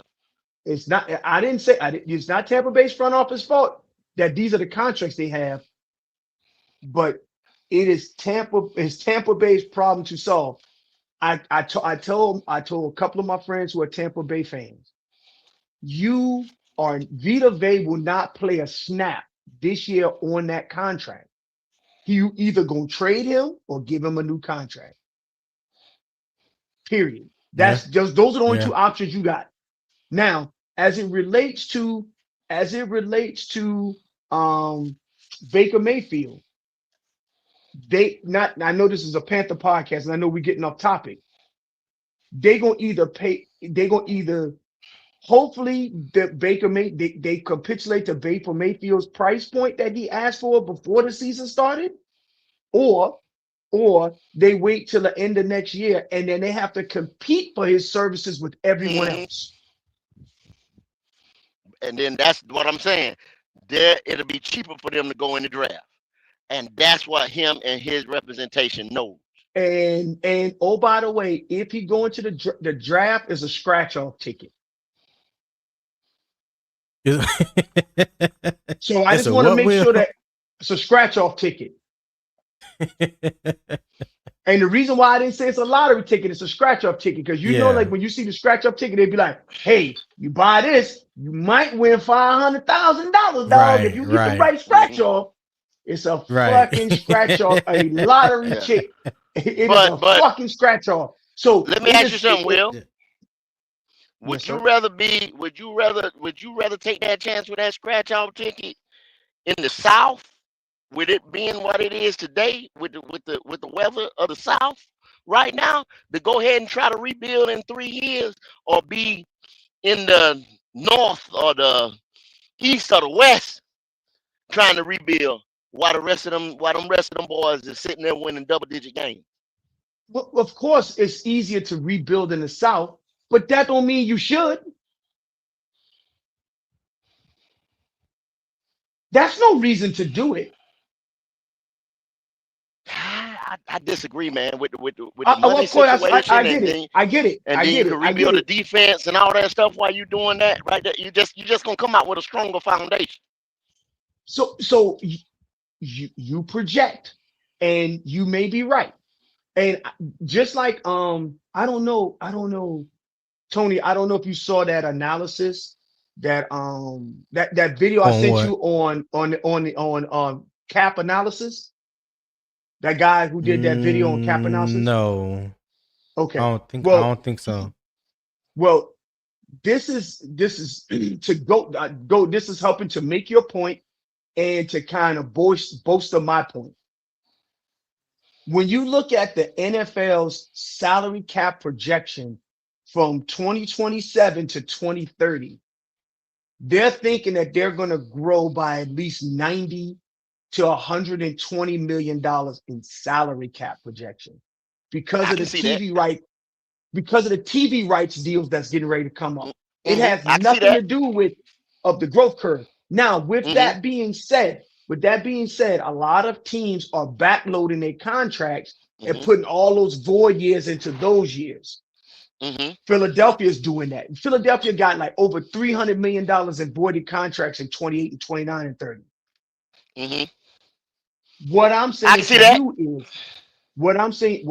to you is, if you have, and I'm going to pick a quarterback that I mentioned before. If you have a quarterback that will help you win consistently, do you build everything else around him, or do you take a scratch-off ticket and then everybody else starts to leave and then you rebuild from there? Well, I'm not dodging your question at all, but I can't answer. I can answer yay, nay. You know what I'm saying? And get in the box, because you got to factor in. I want nuance. You got to factor in. I don't want yes or no. You got to factor in Baker's age. You want that young guy. You want that whole team to grow together. And the whole thing, the coach, Bowles is out of there. So you got to look at their whole picture. You got to look at their whole framework. They getting Todd Bowles is in that Steve Wilkes. He's gonna have to do something win the Super Bowl, go to the NFC Championship, he's going to have to do something spectacular not to be out of Tampa. So when you look at that whole framework right there, coaching staff gone, this, that, you go ahead and blow it up. Hey, What What welcome, exactly are the Pewter. Bucks blowing up? Hold on, Pewter. Hold on. Hey, appreciate you for joining the panel. Go ahead, Will. Get off what you was getting ready to say, and then Pewter, you can go out the Will. Go ahead, okay, Will. cool. So what I'm saying to you is it doesn't make sense to me. It would not make sense to me to blow up any organization if you do not have to. Tampa Bay has a great defense that they got on the books. They got great offensive weapons right now. You don't need a lot of your core players to lose faith in what is happening in Tampa. Of course, I would want them to blow it up and start all over again. I'm a Carolina fan. I'm just talking about from the simple fact of I'm going to flip it back to the Panthers real quick. As a Panther fan, if you do not want the likes of J.C. Horn or Mike Jack or Derek Brown or Nick Scorton and all those guys, Teteroy McMillan, all those guys to lose faith in the projection of where the team is going. You don't want any of that. What you want is the ability to build and win. If the front office do not believe in Bryce Young, the locker room doesn't either. So moving on from Bryce Young would not be a hard sell to the locker room. But something tells me that the locker room like that guy and the front office like that. Well, the front office says it publicly and the locker room says it publicly. So it would be a hard sell for Carolina to just say, I'm going to get rid of you. That's going to be hard to do. I'm just being honest here on that assessment. And So, thanks, Tony, for letting me join. I'm sorry. Let me ask you one thing. Let me ask you one more thing, though, Tony. Let me ask you one more thing. If what was that boy that went number one this year? What's his name? Start with an M. Number one quarterback. Mendoza. They went to the Raiders. Mendoza. Yeah. Let's say Mendoza was right there racing like Jalen Carter was. You know what I'm saying? And he failed. And he was on the board when we picked. Y'all think we'd still pick Monroe Freeland? I think yes. so. Absolutely. I think we'd still pick. Okay. Yeah. I just asked that question to some people. I've asked that question to some people in private. Yeah. You know what I'm saying? And yeah, it's been different. And the only reason I'm saying that it has nothing to do with Bryce. It has everything to do with we needed a left tackle because Icky was down at the time. You had Stone Forsythe, and then you signed Rasheed Walker. Now everybody say that was a steal that we got Rasheed Walker for. I didn't go back and watch much tape of him playing at Green Bay, so I can't honestly say what he is or what he isn't at left tackle. But the other injuries on the offensive line, I just felt like the left tackle was needed because I'm not sold on Icky playing left tackle. So when he comes back, I don't think he'll be coming back to play left tackle if he even comes back to Carolina at all. So yeah, I was definitely on the left tackle position in the second round. I was hoping we got a linebacker. And then also Pewter, Tony to add to that, Taylor Moton is in the twilight of his career. You're not gonna pay Taylor Moton no $25 million to come back. Right, and I think he's like $28 million dead cap this year, if I remember. But Pewter, what's going on, man? Talk to me. What's going on? So I don't know exactly the question, but I know you're talking about quarterbacks and like contracts and stuff like that. And I see that you talked about Jalen Hurts and how people talk about Jalen Hurts different than other quarterbacks, and he's been to the Super Bowl twice. And I think that that has to do with the contracts and everything, the way the league looks at quarterbacks, because it is a team sport. But unfortunately, everybody, like all the quarterbacks, even though they're all quarterbacks, not all quarterbacks' roles on the team are the same. Some people got um, way more responsibilities than others. Jalen, people look at Jalen Hurts the way they look at him because they feel like he pretty much doesn't have much responsibilities. The O line carries a lot, the defense carries a lot, the run game carries a lot, and he does his job. Don't get it twisted. He does his job, especially when the run game's not working and they look at him to do his job. He does his job, but he doesn't have to do his job as much as other quarterbacks, like they would say a Josh Allen, who pretty much carries the team all the time, or a Lamar Jackson, who people say carries the team all the time. So that's the difference, and I think that a lot of these quarterbacks get paid because of that situation. Like, for instance, Baker Mayfield. We don't want to pay him because we don't feel like he feels like he should be paid like Josh Allen and these other guys. But we feel like you don't have that same responsibility that Josh Allen has. Right. A lot of the NFL has fell into this rhythm of paying the guy just because he's the next guy. This is why Dolphins paid Tua. This is why some of these, Trevor Lawrence got paid. Now, Trevor Lawrence, I feel, is a little bit both. I feel like they kind of believe in him a little bit still, and they paid him just out of good faith. But again, the NFL's been falling into this whole rhythm of, he's the next guy, you got to pay him. You just got to pay him and do whatever. And we're with the Bucks, they're kind of going back to like, nah, we're not doing that. Just because he's the next guy to get paid, we're not just going to pay him. And I think the other thing is when you fall into that situation of, okay, he's the next guy, we got to pay him. The problem is when you pay him, he has to be that guy like the Josh Allen or the Lamar Jackson, because if you're paying him like these guys, you're not going to be able to keep weapons around him, and you're going to have to ask him to have more responsibilities like a Josh Allen or a Lamar Jackson, and getting in trouble because they're forced to pay him because he's the next guy, but now he's forced to have those responsibilities. And I think what a lot of Panther fans go and people are worried about is, well, if we pay Bryce, we're going to have some of the stuff that we have that's for Bryce on this team is going to get taken away, and we're not going to be able to look the way we look. Well, you're exactly right, because of what you just said. What you just said, see, you answered what you just said at the end. Because those other guys that the team go as they go, that means that is the alpha dog of that team, and they deserve to get paid. If Lamar goes down, look, it's already been proven. Lamar goes down, look what happens. Losing season. If Josh go down, you already know that's a losing season for them. I don't give a damn what they got on defense, what they got in the running back room, or who. Well, unless they got some type of big time proven vet or something like that, which they probably don't back up. Yeah, I get what you're saying. I like it. They go. Hold on, Pewter. Go but ahead, it's not good to say that. Hold on, Pewter. Pewter, hold on. Go ahead, finish what you're saying. Go. That's what you just said. That's what you just said. No, yeah. I'm gonna pay We're that saying man. the same thing. At my quarterback position, if the team goes as he goes, you got to pay him.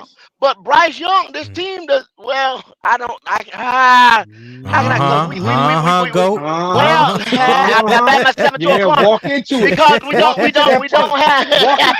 You motherfucker, Hey, but we don't have any other option right now. Because I'm going back what MDJ said, I think we can insert somebody else that would be better. But those teams right there, those guys that he just named, like them top 5 guys, Pat Mahomes. Look at the Chiefs last year. You can just see them last year. When Pat went down, what happened? That's what I was saying. That I'm with you. I hear what you're saying, and I'm with you. I just don't like to say it the way you just said it because exactly what just happened. Because you can literally say that about any starting quarterback. If he goes down, what do we got? Every team pretty much is like that. So I get what you're trying to say, and I agree with you because those are the guys. I get it. But I just don't like the whole if the starter goes down, that proves that he's the guy. Yeah. You know what I'm saying? Well, but ahead, see, Will. you can come back. Hold on. Hold on 1 second. Go ahead, Will. Yeah, so this is exactly what I was talking about. And thank you, Pewter. I think you said it better than I do. So, GOAT, I think what I'm saying as a Bryce Young fan, as a Bryce Young supporter of, and think that he can be the answer on our team. You don't have to pay you. If I'm Brandt Tilis, I'm going to say In order for us to build a complete team, Bryce Young and Bryce Young's camp, the number is X. I've done my analysis based off of what we believe you're going to be able to do, where we project your ceiling will be, where we project you're going, where we project our team is going. The number is X, not a Tua Tagovailoa. Hey, the market price is 53 million, so the number is 53 million. Does that make sense? Yeah, I Yeah, understand. I total. understand what you're Yeah. saying. Total sense. Total Yeah, sense. Right. So that's right. what I would hope that we would do as a Panther organization. Now, and Tony, I'll send that link to you. It's about a 30-minute watch. And I'm Yeah, pretty sure that Brent, if this guy was able to do this analysis, it was like one of those, he treated like kind of like a 30 for 30 analysis of the NFL salary cap and how how did accountants break the NFL? yeah, And he goes through what they're projecting those the market cap will look and all these other things. And Brandt Tilis said this. He's already looking into 2027, 2028. So he's already making those decisions. So whatever number, top line number that they're going to pay a quarterback, he already know what that number is. Now, mm, whether that number goes to Bryce Young or something south of that number, he knows what the top line number is. He'll pay him far less if that's what he's worth. But he already know what that top line number is. yeah. Can I speak on that The real quick? thing yeah. Hold on, Peter. Peter, hold on one second. I remember him in the press conference yesterday that he was saying that he's basically already moved on to 2027. Like he's already past this year when you're talking about contractual obligations. Like whatever is going to happen from now to the end of the year, he's already got a roadmap for that. He's already started working on 27 and 28. So I think it was MDJ or Poppin. One of them said it earlier. And hell, Will, you may have even said it too that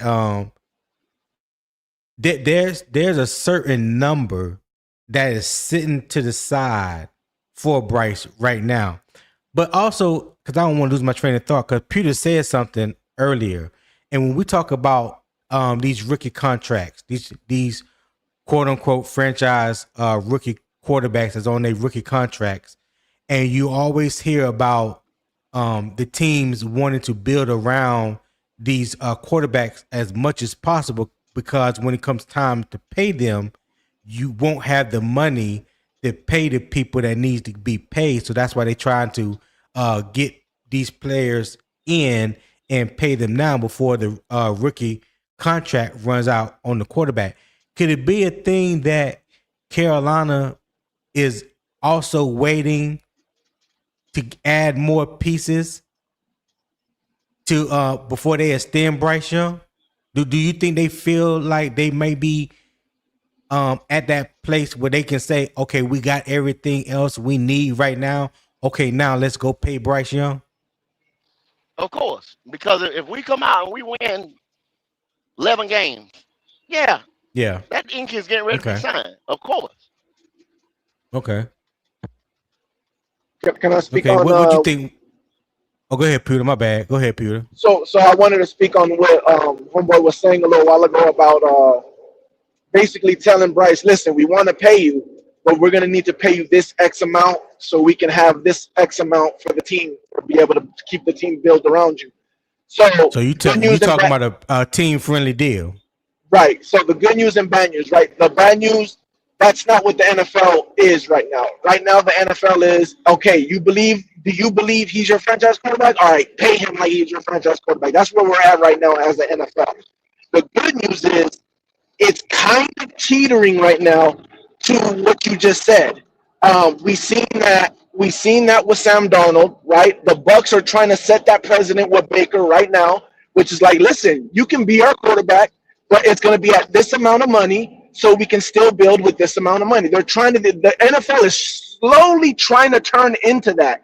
The Eagles and their GM Howie Roseman has figured that out.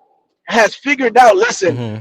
it's better to pay our team and keep a cheap quarterback than to pay our quarterback and try to make a team around the quarterback. It's way easier. So even though they Right. have Jalen Hurts, there's rumblings about, well, they're kind of trying to move on from Jalen Hurts, even though he just got them to 2 Super Bowls.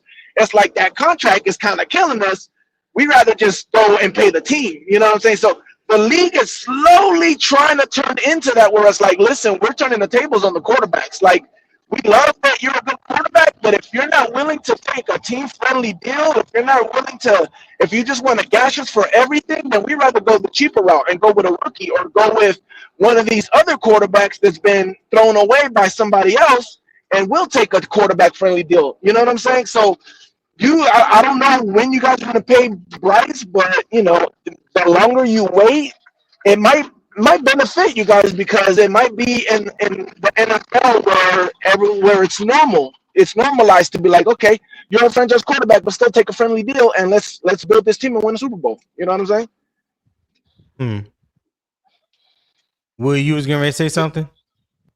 Oh, go ahead, go. No, Go ahead, Yeah, go. go ahead, go. yeah, it might help you out like that, Pewter. You know what I'm saying? That's like say certain circumstance. Sometimes Yeah, it work like that, sometimes it don't, because that guy, you don't know what that now that first deal, that guy wants this over the rainbow payday. Everybody wants that over the rainbow because they don't know when they're gonna get it. Especially, and the biggest thing we all know is the guaranteed money, because true. they don't know. Hey, I go out there and blow my knee out. I can go out there and do this, do that. So they want that guaranteed money off the ripper. And then, like I said, they don't know if hey man, I might walk away from it in 3 years or whatever. So they want that first deal to be the over the moon deal. So I know that they negotiating like that for that first deal. But like Yeah, the next one, it might be team friendly because they might be championship chasing. You know what I'm saying? And they see, hey, we building something special here. Like I say all the time on my show, Derek Brown. Derek Brown is always, I'm on Instagram with him and things like that. He's always showing them kids, you know what I'm saying? His old lady, building a life. Yeah. He don't want to move them. He don't want to move. He got 4 kids since he been here. He had 1 when he came here. He got 3 more. They building a lot. They set in. I'm talking about they in preschool. You understand what I'm saying? yeah, Graduating, going up. So he don't want to move that family like that. The LA. He will, Yeah, but he don't want to. So I a mean, lot of that fact NFL that players, a lot of NFL players have that exact same problem. Go, they have that yeah, they have problem a that they have yeah. they have the exact same problem, and some of them have to wiggle between the lines and be like, hey, I work in Los Angeles 9 months out the year until I make this bread here. hmm Sometimes Yeah. it I mean, happens that way. he sometimes it Hey, happen that way. fellas, He might have to do that, hold, but he don't want to. I hold on guarantee one he don't want second. to. Hold on one second, fellas. Hey, listen, we've been here for 3 hours and 19 minutes right now. If you are enjoying the conversation, the debates, the energy and the vibes that Morning Kickoff has brought to you this fine Tuesday morning, show love to the channel. I am going to drop the QR code. Is at the top right corner on your screen. You can scan that QR code, show support to the show. There's also a pinned link in the YouTube chat at the top of the chat to my PayPal. Donate whatever your heart leads you to donating today. I would greatly appreciate it. This conversation has far exceeded my expectations. We are having a great conversation, great debate. I want to thank everybody that's been on the panel so far today. All right. Too many people to name or try to remember everybody. But listen, this is a great discussion, great debate, great topic, because it's something that was brought up yesterday when Brandt Tilis had his press conference. So I just felt the need to expound on it a little bit. So once again, appreciate everybody that is tuning in, that is listening, everybody that's on the panel. I greatly appreciate it. So yes, scan the QR code, click the link in the YouTube chat that's pinned at the top of the comments, and I'll greatly appreciate it. If you do send a PayPal gift, let me know in the comments so I can properly shout you out, because it don't come through as quick as it should. But I'll greatly appreciate that, fellas. All right. So who was it on? Goat? Was Goat saying something or you, Will? Or was it Pewter? I think Pewter was saying something. I think it was You saying Pewter. something, Pewter? Go ahead, Pewter.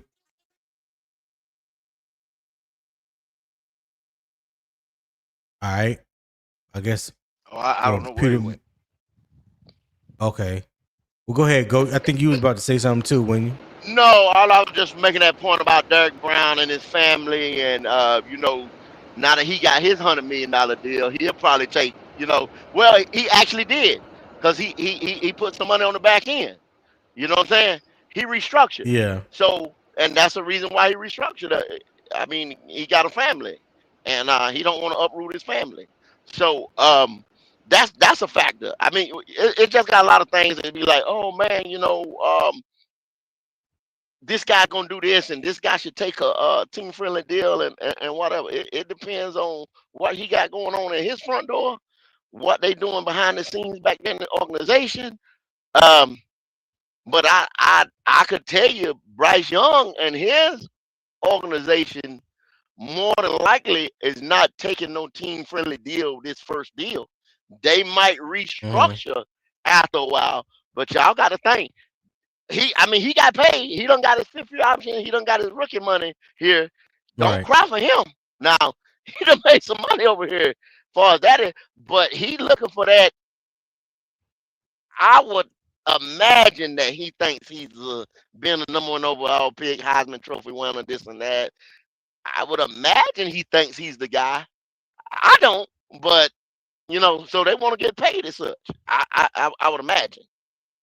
Yes, I mean, I'm Right. pretty that's all. sure. I'm pretty sure that he has a number. I'm pretty sure his team of people have a number in their head, and that number will fluctuate based off his performance this upcoming season. Because I think he will play out this year.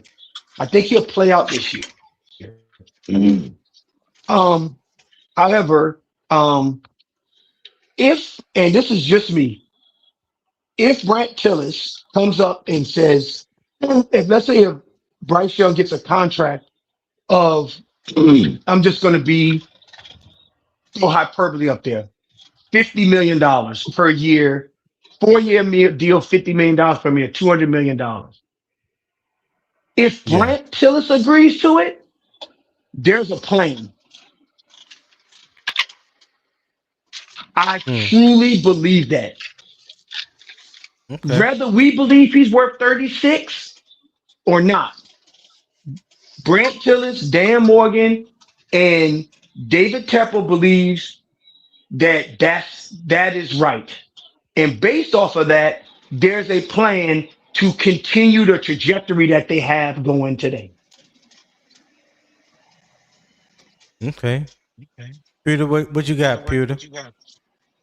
I just got back. I didn't hear anything. I just got back. Oh, okay. All right. Well, let me ask you guys this question and go. I'm teeing this up just for you. So the last game of the season that we saw Bryce playing was in the divisional round against the Rams. What was your expectation before the game, and what did you think of his performance after the game? I told everybody, like I told the first game, that was his ceiling. I think that those 2 Rams games were Bryce Young's ceiling. He played his highest level of ball that he has played in the NFL, or his highest level of ball that he will play in the NFL. It was a team effort. That defense, that zone scheme defense, Matt Stafford, both games. Matt Stafford was having trouble. I say it all the time. Um, it was a chess against Evero and McVay, a chess match. They know each other well. They was on staff together. The defensive secondary of the Rams, y'all seen the game. Y'all know we picked on those lesser players as they should. Um, but I think that was not a signature breakout game. I just thought we matched up against them very well, and that was his ceiling. And once again, he doesn't do it on a consistent basis because just like the first game, when you came back to the next game, I think it was against the Saints, the drop off. It went from the Saints to the Falcons to the 49ers. Yeah. Yeah, I know the drop off. You see what I'm saying? I believe you would agree, Tony. We don't agree on a lot, but the drop off. You understand what I'm saying? So, if anything, what I don't like about it is the consistency, man. The consistency, and then his ineptness, stuff that he will never have. You know what I'm saying? Things that he will never be able to do.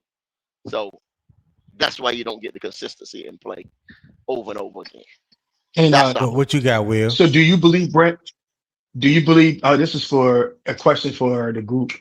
Do you believe Brandt Tilis lied when he said that we have not seen Bryce Young's ceiling? I think that's podium talk. You know what I say about podium talk, though. Okay. No. I said shit on the man. So the answer is Brandt Tilis believes that he's seen Bryce Young's ceiling. Because I'm walking you into a conversation. So you're saying that Brandt Tilis believes that he's seen Bryce Young's ceiling, right? Because you said it's podium talk, so it's just bullshit. So he don't actually believe that, right? That he says that he hasn't seen Bryce Young's ceiling. We do not know. Okay, so I'm sorry. What his ceiling is. I think it's just podium talk. What Brent said, because Brent has said some other stuff, and I took it as well shit. They ain't gonna do that. Brent just said that, and then Brent will come back. Brent will say something else. And then Brent will say something else, and all of them do that. So I take what they say up there in that podium in front of them, in front of them reporters with a grain of salt. If that answers your question. So with that being said, Brent Tilis should already have a contract in front of him and said, "This is all we're gonna give you." There should be no more negotiation. Based off what you just said. No.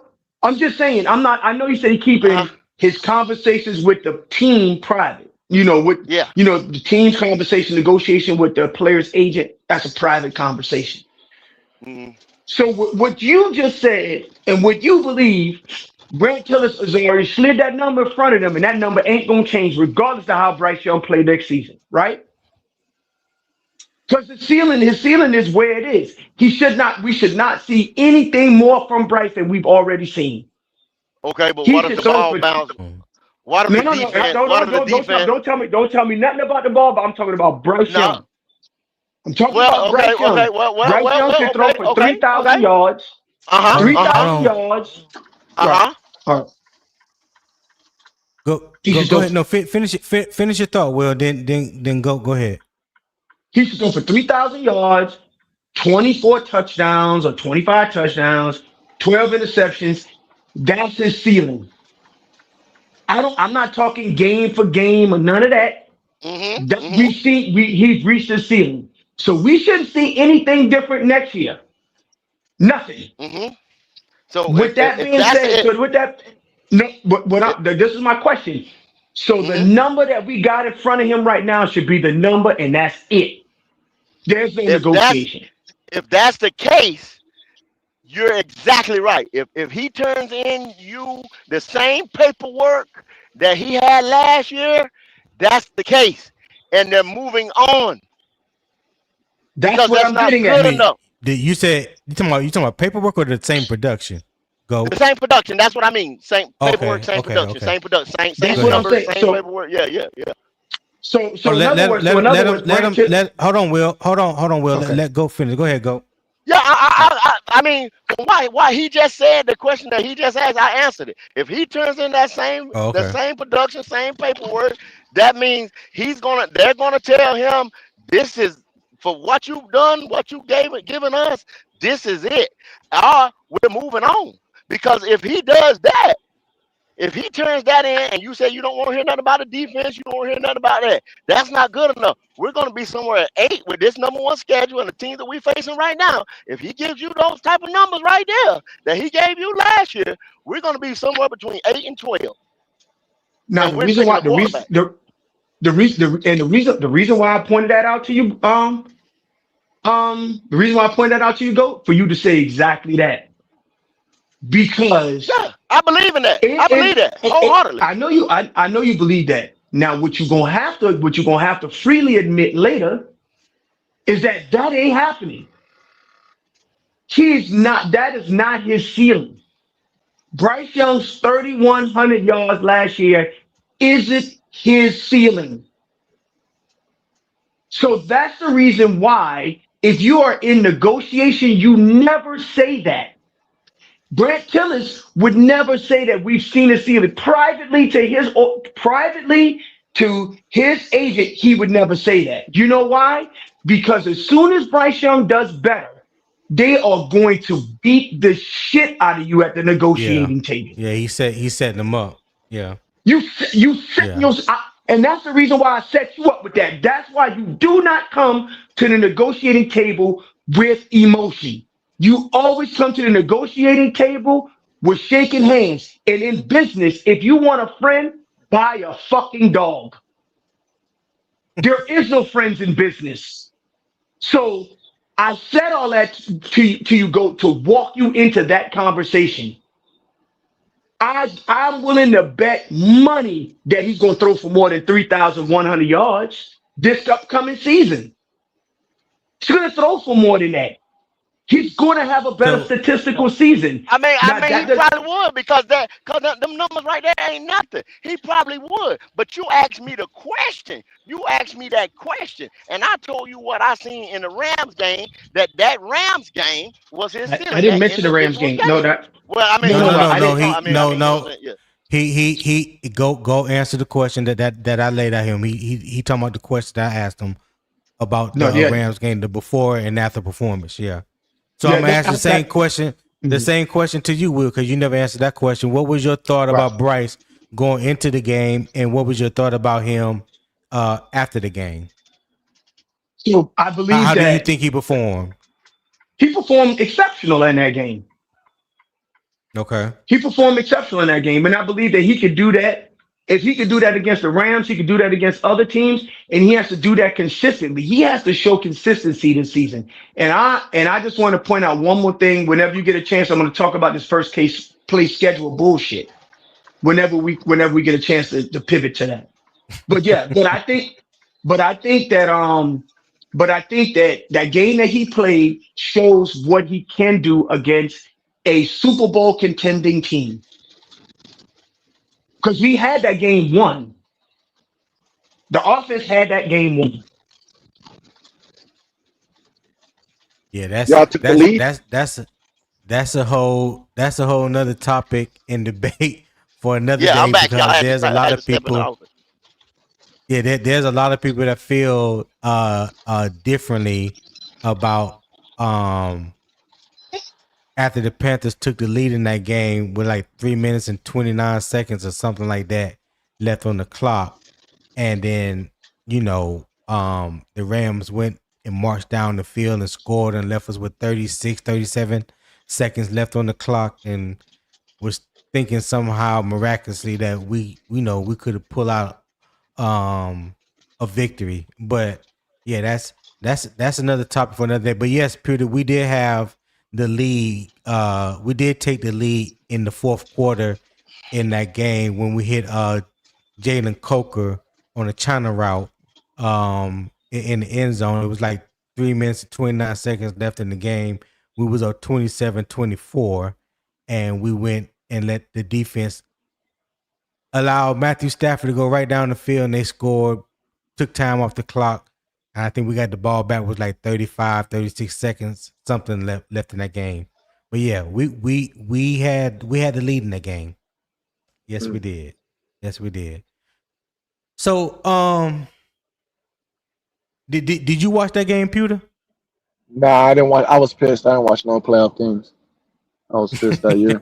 I ain't gonna lie. Rightfully so. Yeah, yeah, Rightfully so. rightfully so. I feel you. I feel you on that.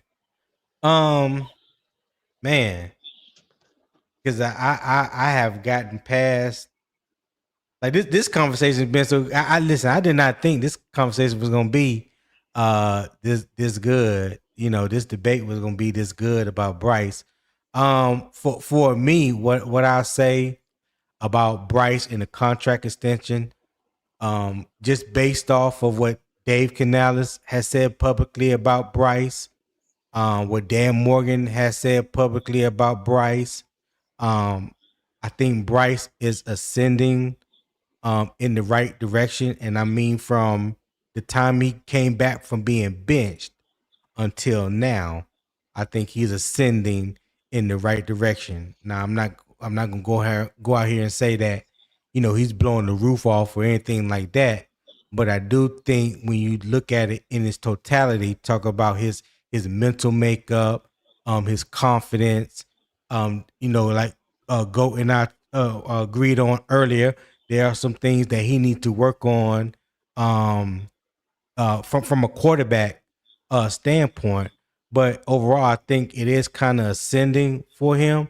And I do think that Carolina will give Bryce the extension. I don't think it would be before this year. I think it would be at the end of the season. But anything can happen. No, I do believe that. Like Will said earlier, when you are presented with new evidence, that should help change your thought pattern, your thought process. You know, when it comes to anything, you know, new information, whether bad or good, helps change your thought process. So, you know, like I said, anything can happen when it comes to that. What my other question? So just to get off Bryce for 1 second, let's just talk about the backups, the quality of backups that we have and that we're going to see Thursday in the Hall of Fame game, talking about Kenny Pickett and Haynes King. Now, you got some people I've heard I heard rumbling that they feel like Haynes King is going to do better than Kenny Pickett, and you know, Kenny Pickett is already washed up, you know, Pickett two gloves or whatever they call them. Do you, you know, what matters more Thursday? Kenny Pickett's QB2 floor or Haynes King developmental upside? And you can go first on that one. Kenny Pickett's QB2 floor. Okay. Haynes King is I mean, he is what he is. He's QB3 or 4, whatever. You know what I'm saying? If they bring somebody, because they brought what happened, man? I didn't keep up. I mean, that's another question. When he bought Kyle Trask in the other day, what ended up? They said they didn't sign him at that time because there was other injuries and things and positions on the team that needed to be filled, especially, you know, training camp right now. So Dave Canales did say at a press conference that right now it just wasn't a good time to make that signing. Yeah, see what I'm saying? So we're not worried about Haynes King right now. Not unless if Haynes King come out here and be like, whoa, you know what I'm saying? Then yeah. But right now it's more to me Kenny's QB2 floor. Okay. Will, what you got? It's about Pickett's floor. Pickett floor. If Bryce Young got to come out for, if Bryce Young got to come out for a glass of water, you know, Pickett needs to be able to pick up the offense and continue to move the ball down the field and be effective. For the until we get Bryce Young back in the game after, you know, Bryce Young had to tape his fingers or something like that. So I just want to make, you know, Haynes King, his developmental upside, you know, you would want to be able to find somebody like that could be able to grow into the offense and be the backup, right? To be a serviceable backup. But I think that they value Kenny Pickett's experience over Haynes King's upside, potential upside. So I think it's all about Pickett's floor and him operating the offense at NFL speed. Okay. All right, Peter, what you got? What you think? What the I question don't know. is? What's the question again? What matters more Thursday in the Hall of Fame game between the Panthers and the Cardinals? Is it Kenny Pickett's QB2 floor or Haynes King developmental upside? Technically, I would say Pickett, but in reality, it's kind of both. I always have a fantasy of that third string quarterback, that upside quarterback, surprising and being like, well, wait a minute, what do we got here? You know what I'm saying? I always have that fantasy. So when it comes to preseason, I'm always watching that upside quarterback. And so the reason why I say both is because Kenny Pickett, obviously, for this season, but for the potential future, you know, who knows if you fall into your own Brock Purdy or something. You know what I'm saying? So you never know. But yeah, that's how I look at it. I feel you. I just know I watched enough games of Haynes King, and this wasn't even scouting him. Just watching him. He has a lot. He has a lot to work on to be an NFL caliber quarterback. Right. I mean, his mental makeup is strong. He's tough as nails. He's a run first quarterback, and I hesitate to say dual threat because he can't hurt you both ways. He can definitely hurt you with his legs, and that's what Georgia Tech used him for. But I just never seen or witnessed him hurt anybody with his passing. I don't think his style he's not a big enough threat enough. Well. Absolutely, he don't deal in the pocket. He don't deal in the pocket. Yeah, his pocket presence is little to none. You get some pressure on him when he's back in the pocket. He will crumble. Yeah, he will fold. So I just said all that for the people like Charlie the Gamer who believe so vehemently in Haynes King that Haynes King will be the number 2 quarterback after Thursday is what he said. So yeah, I just really wanted to say that for Charlie, man. Yeah, I don't think that'll happen, my guy. Only reason he's lucky enough to make the team right now is because he is the 3rd quarterback. He will be the emergency quarterback, practice squad quarterback, unless Carolina choose to bring in somebody else. Here you go. Here you go. Well, Don't Charlie worry about it, Gamers. Tony. I'll check in Thursday night. Yeah. Charlie Gamers. Bucks got their own little secret weapon that we kind of low key have under our breath. So I'm with you. I got my own little project that I'm kind of hoping surprises us. Oh, really? Yeah, Kansas State quarterback Jalen Daniels. Oh, coaches kind of like him. Now you don't want me to even get started on Jaden Daniels. Hey, he's another quarterback. I have watched plenty of tape on him since his redshirt freshman season. The boy is he's dynamic as a runner. He got speed. He's elusive and all that. When you talking about just playing quarterback, just throwing the ball, yeah, Jalen ain't it. He's not it, Pewter. Listen, I don't know much about him. I watched a little bit of tape on him. I'm kind of like whatever with it, but I will say this: there's been a lot of rumblings as far as like the coaching staff, kind of like they liking him. We let go of Kyle Trask because of this guy Belize, this other quarterback we got. And now it's kind of like Jalen Daniels is kind of doing this to him. And it's gotten to the point where they've even had him take snaps against the first team defense.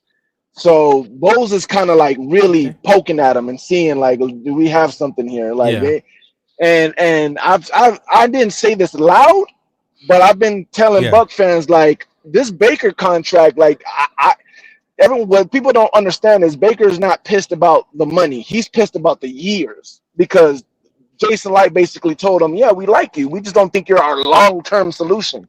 So Mm-hmm. there's some plan going on, and I don't know if it's. I'm not saying it's Jalen Daniels. I think more likely the draft either this year or next year. Yeah. But there's that's just like I said. I'm just in the same boat as the dude in the comment section where I'm like looking and kind of like I hope he shows me something. That'd be nice. Look, That's man, that, there's Kodak, nothing too big. many That's it. Kodak. quarterbacks. There's too many quarterbacks coming out. There's too many quarterback options coming out. That's like above average guys. That's gonna be Yeah, good pro quarterbacks. So I mean, this is like for a quarterback class. It's almost like an edge rusher class where the guys that's gonna be serviceable and gonna help teams get past that cap and gonna what I'm yeah. saying to go to the next 4 years because go and get their fifth year option and all type of stuff like that. It's gonna be a lot of guys that they're gonna be able to steal. That's gonna so a lot of teams are looking for the future. A lot of teams are looking for the future. Okay, y'all hold that thought. Hey, shout out to Federico El Padrino for the $10 super chat. He said Panthers and Bryce mirror the Hornets post Melo. Cam and Melo centralized the talent on offense. Now it's more evenly distributed. If BY proves to be an upper echelon game manager, we win 30 to 40 million a year. All right, Federico, I appreciate that $10 super chat, my guy. Thank you so much. That will go towards helping to make the channel better. So I greatly appreciate that. Charlie the game. Imagine finding your franchise quarterback in undrafted free agency while you still can build and pay a monster team till it's time to pay him. Yeah, that would be Okay, dream. Charlie. That's a dream. Yeah. Yeah. I don't think anybody in the NFL has realized that dream yet. Mm-hmm. Oh, you know what? Tony Romo did, because Tony Romo was an undrafted free agent. Hey, Jake Delhomme was an undrafted free agent. So yeah, let me pull back on that one, because those are two guys I can think of off the top of my head that were undrafted free agents and did better than what most people thought they were going to do. Kurt Warner. Yep. Oh, how can I forget him? Super Bowl champion, Kurt Warner. Good catch, Goat. Appreciate that. Federico said, "Bless up." All right, appreciate you, Federico. So, But I mean that don't happen. That don't happen every day. You're not gonna shake a bush and it fall. You best believe right, that. right. Ain't no question. Ain't no doubt about that. Let me ask you guys this question.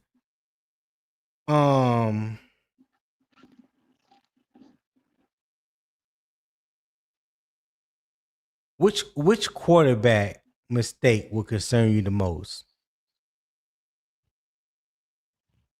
Will you can go first on that one. I'm sorry, Tony. Swing around. My wife was asking me, so I was telling my wife something. So can you Oh, can okay. you work your way I back to got you. me? I got you. I got you. I got you. Go ahead. What you said? Which quarterback mistake would? Yeah, what concern you the most?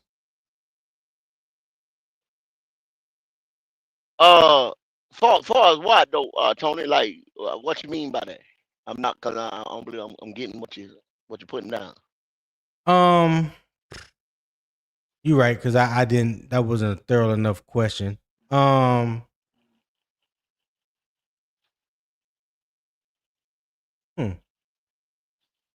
Yeah, that wasn't a thorough enough question. Yeah, that wasn't a Yeah, thorough enough question. what you saying? Is it mistakes that I don't want to see them make again, or like what's Yeah, going?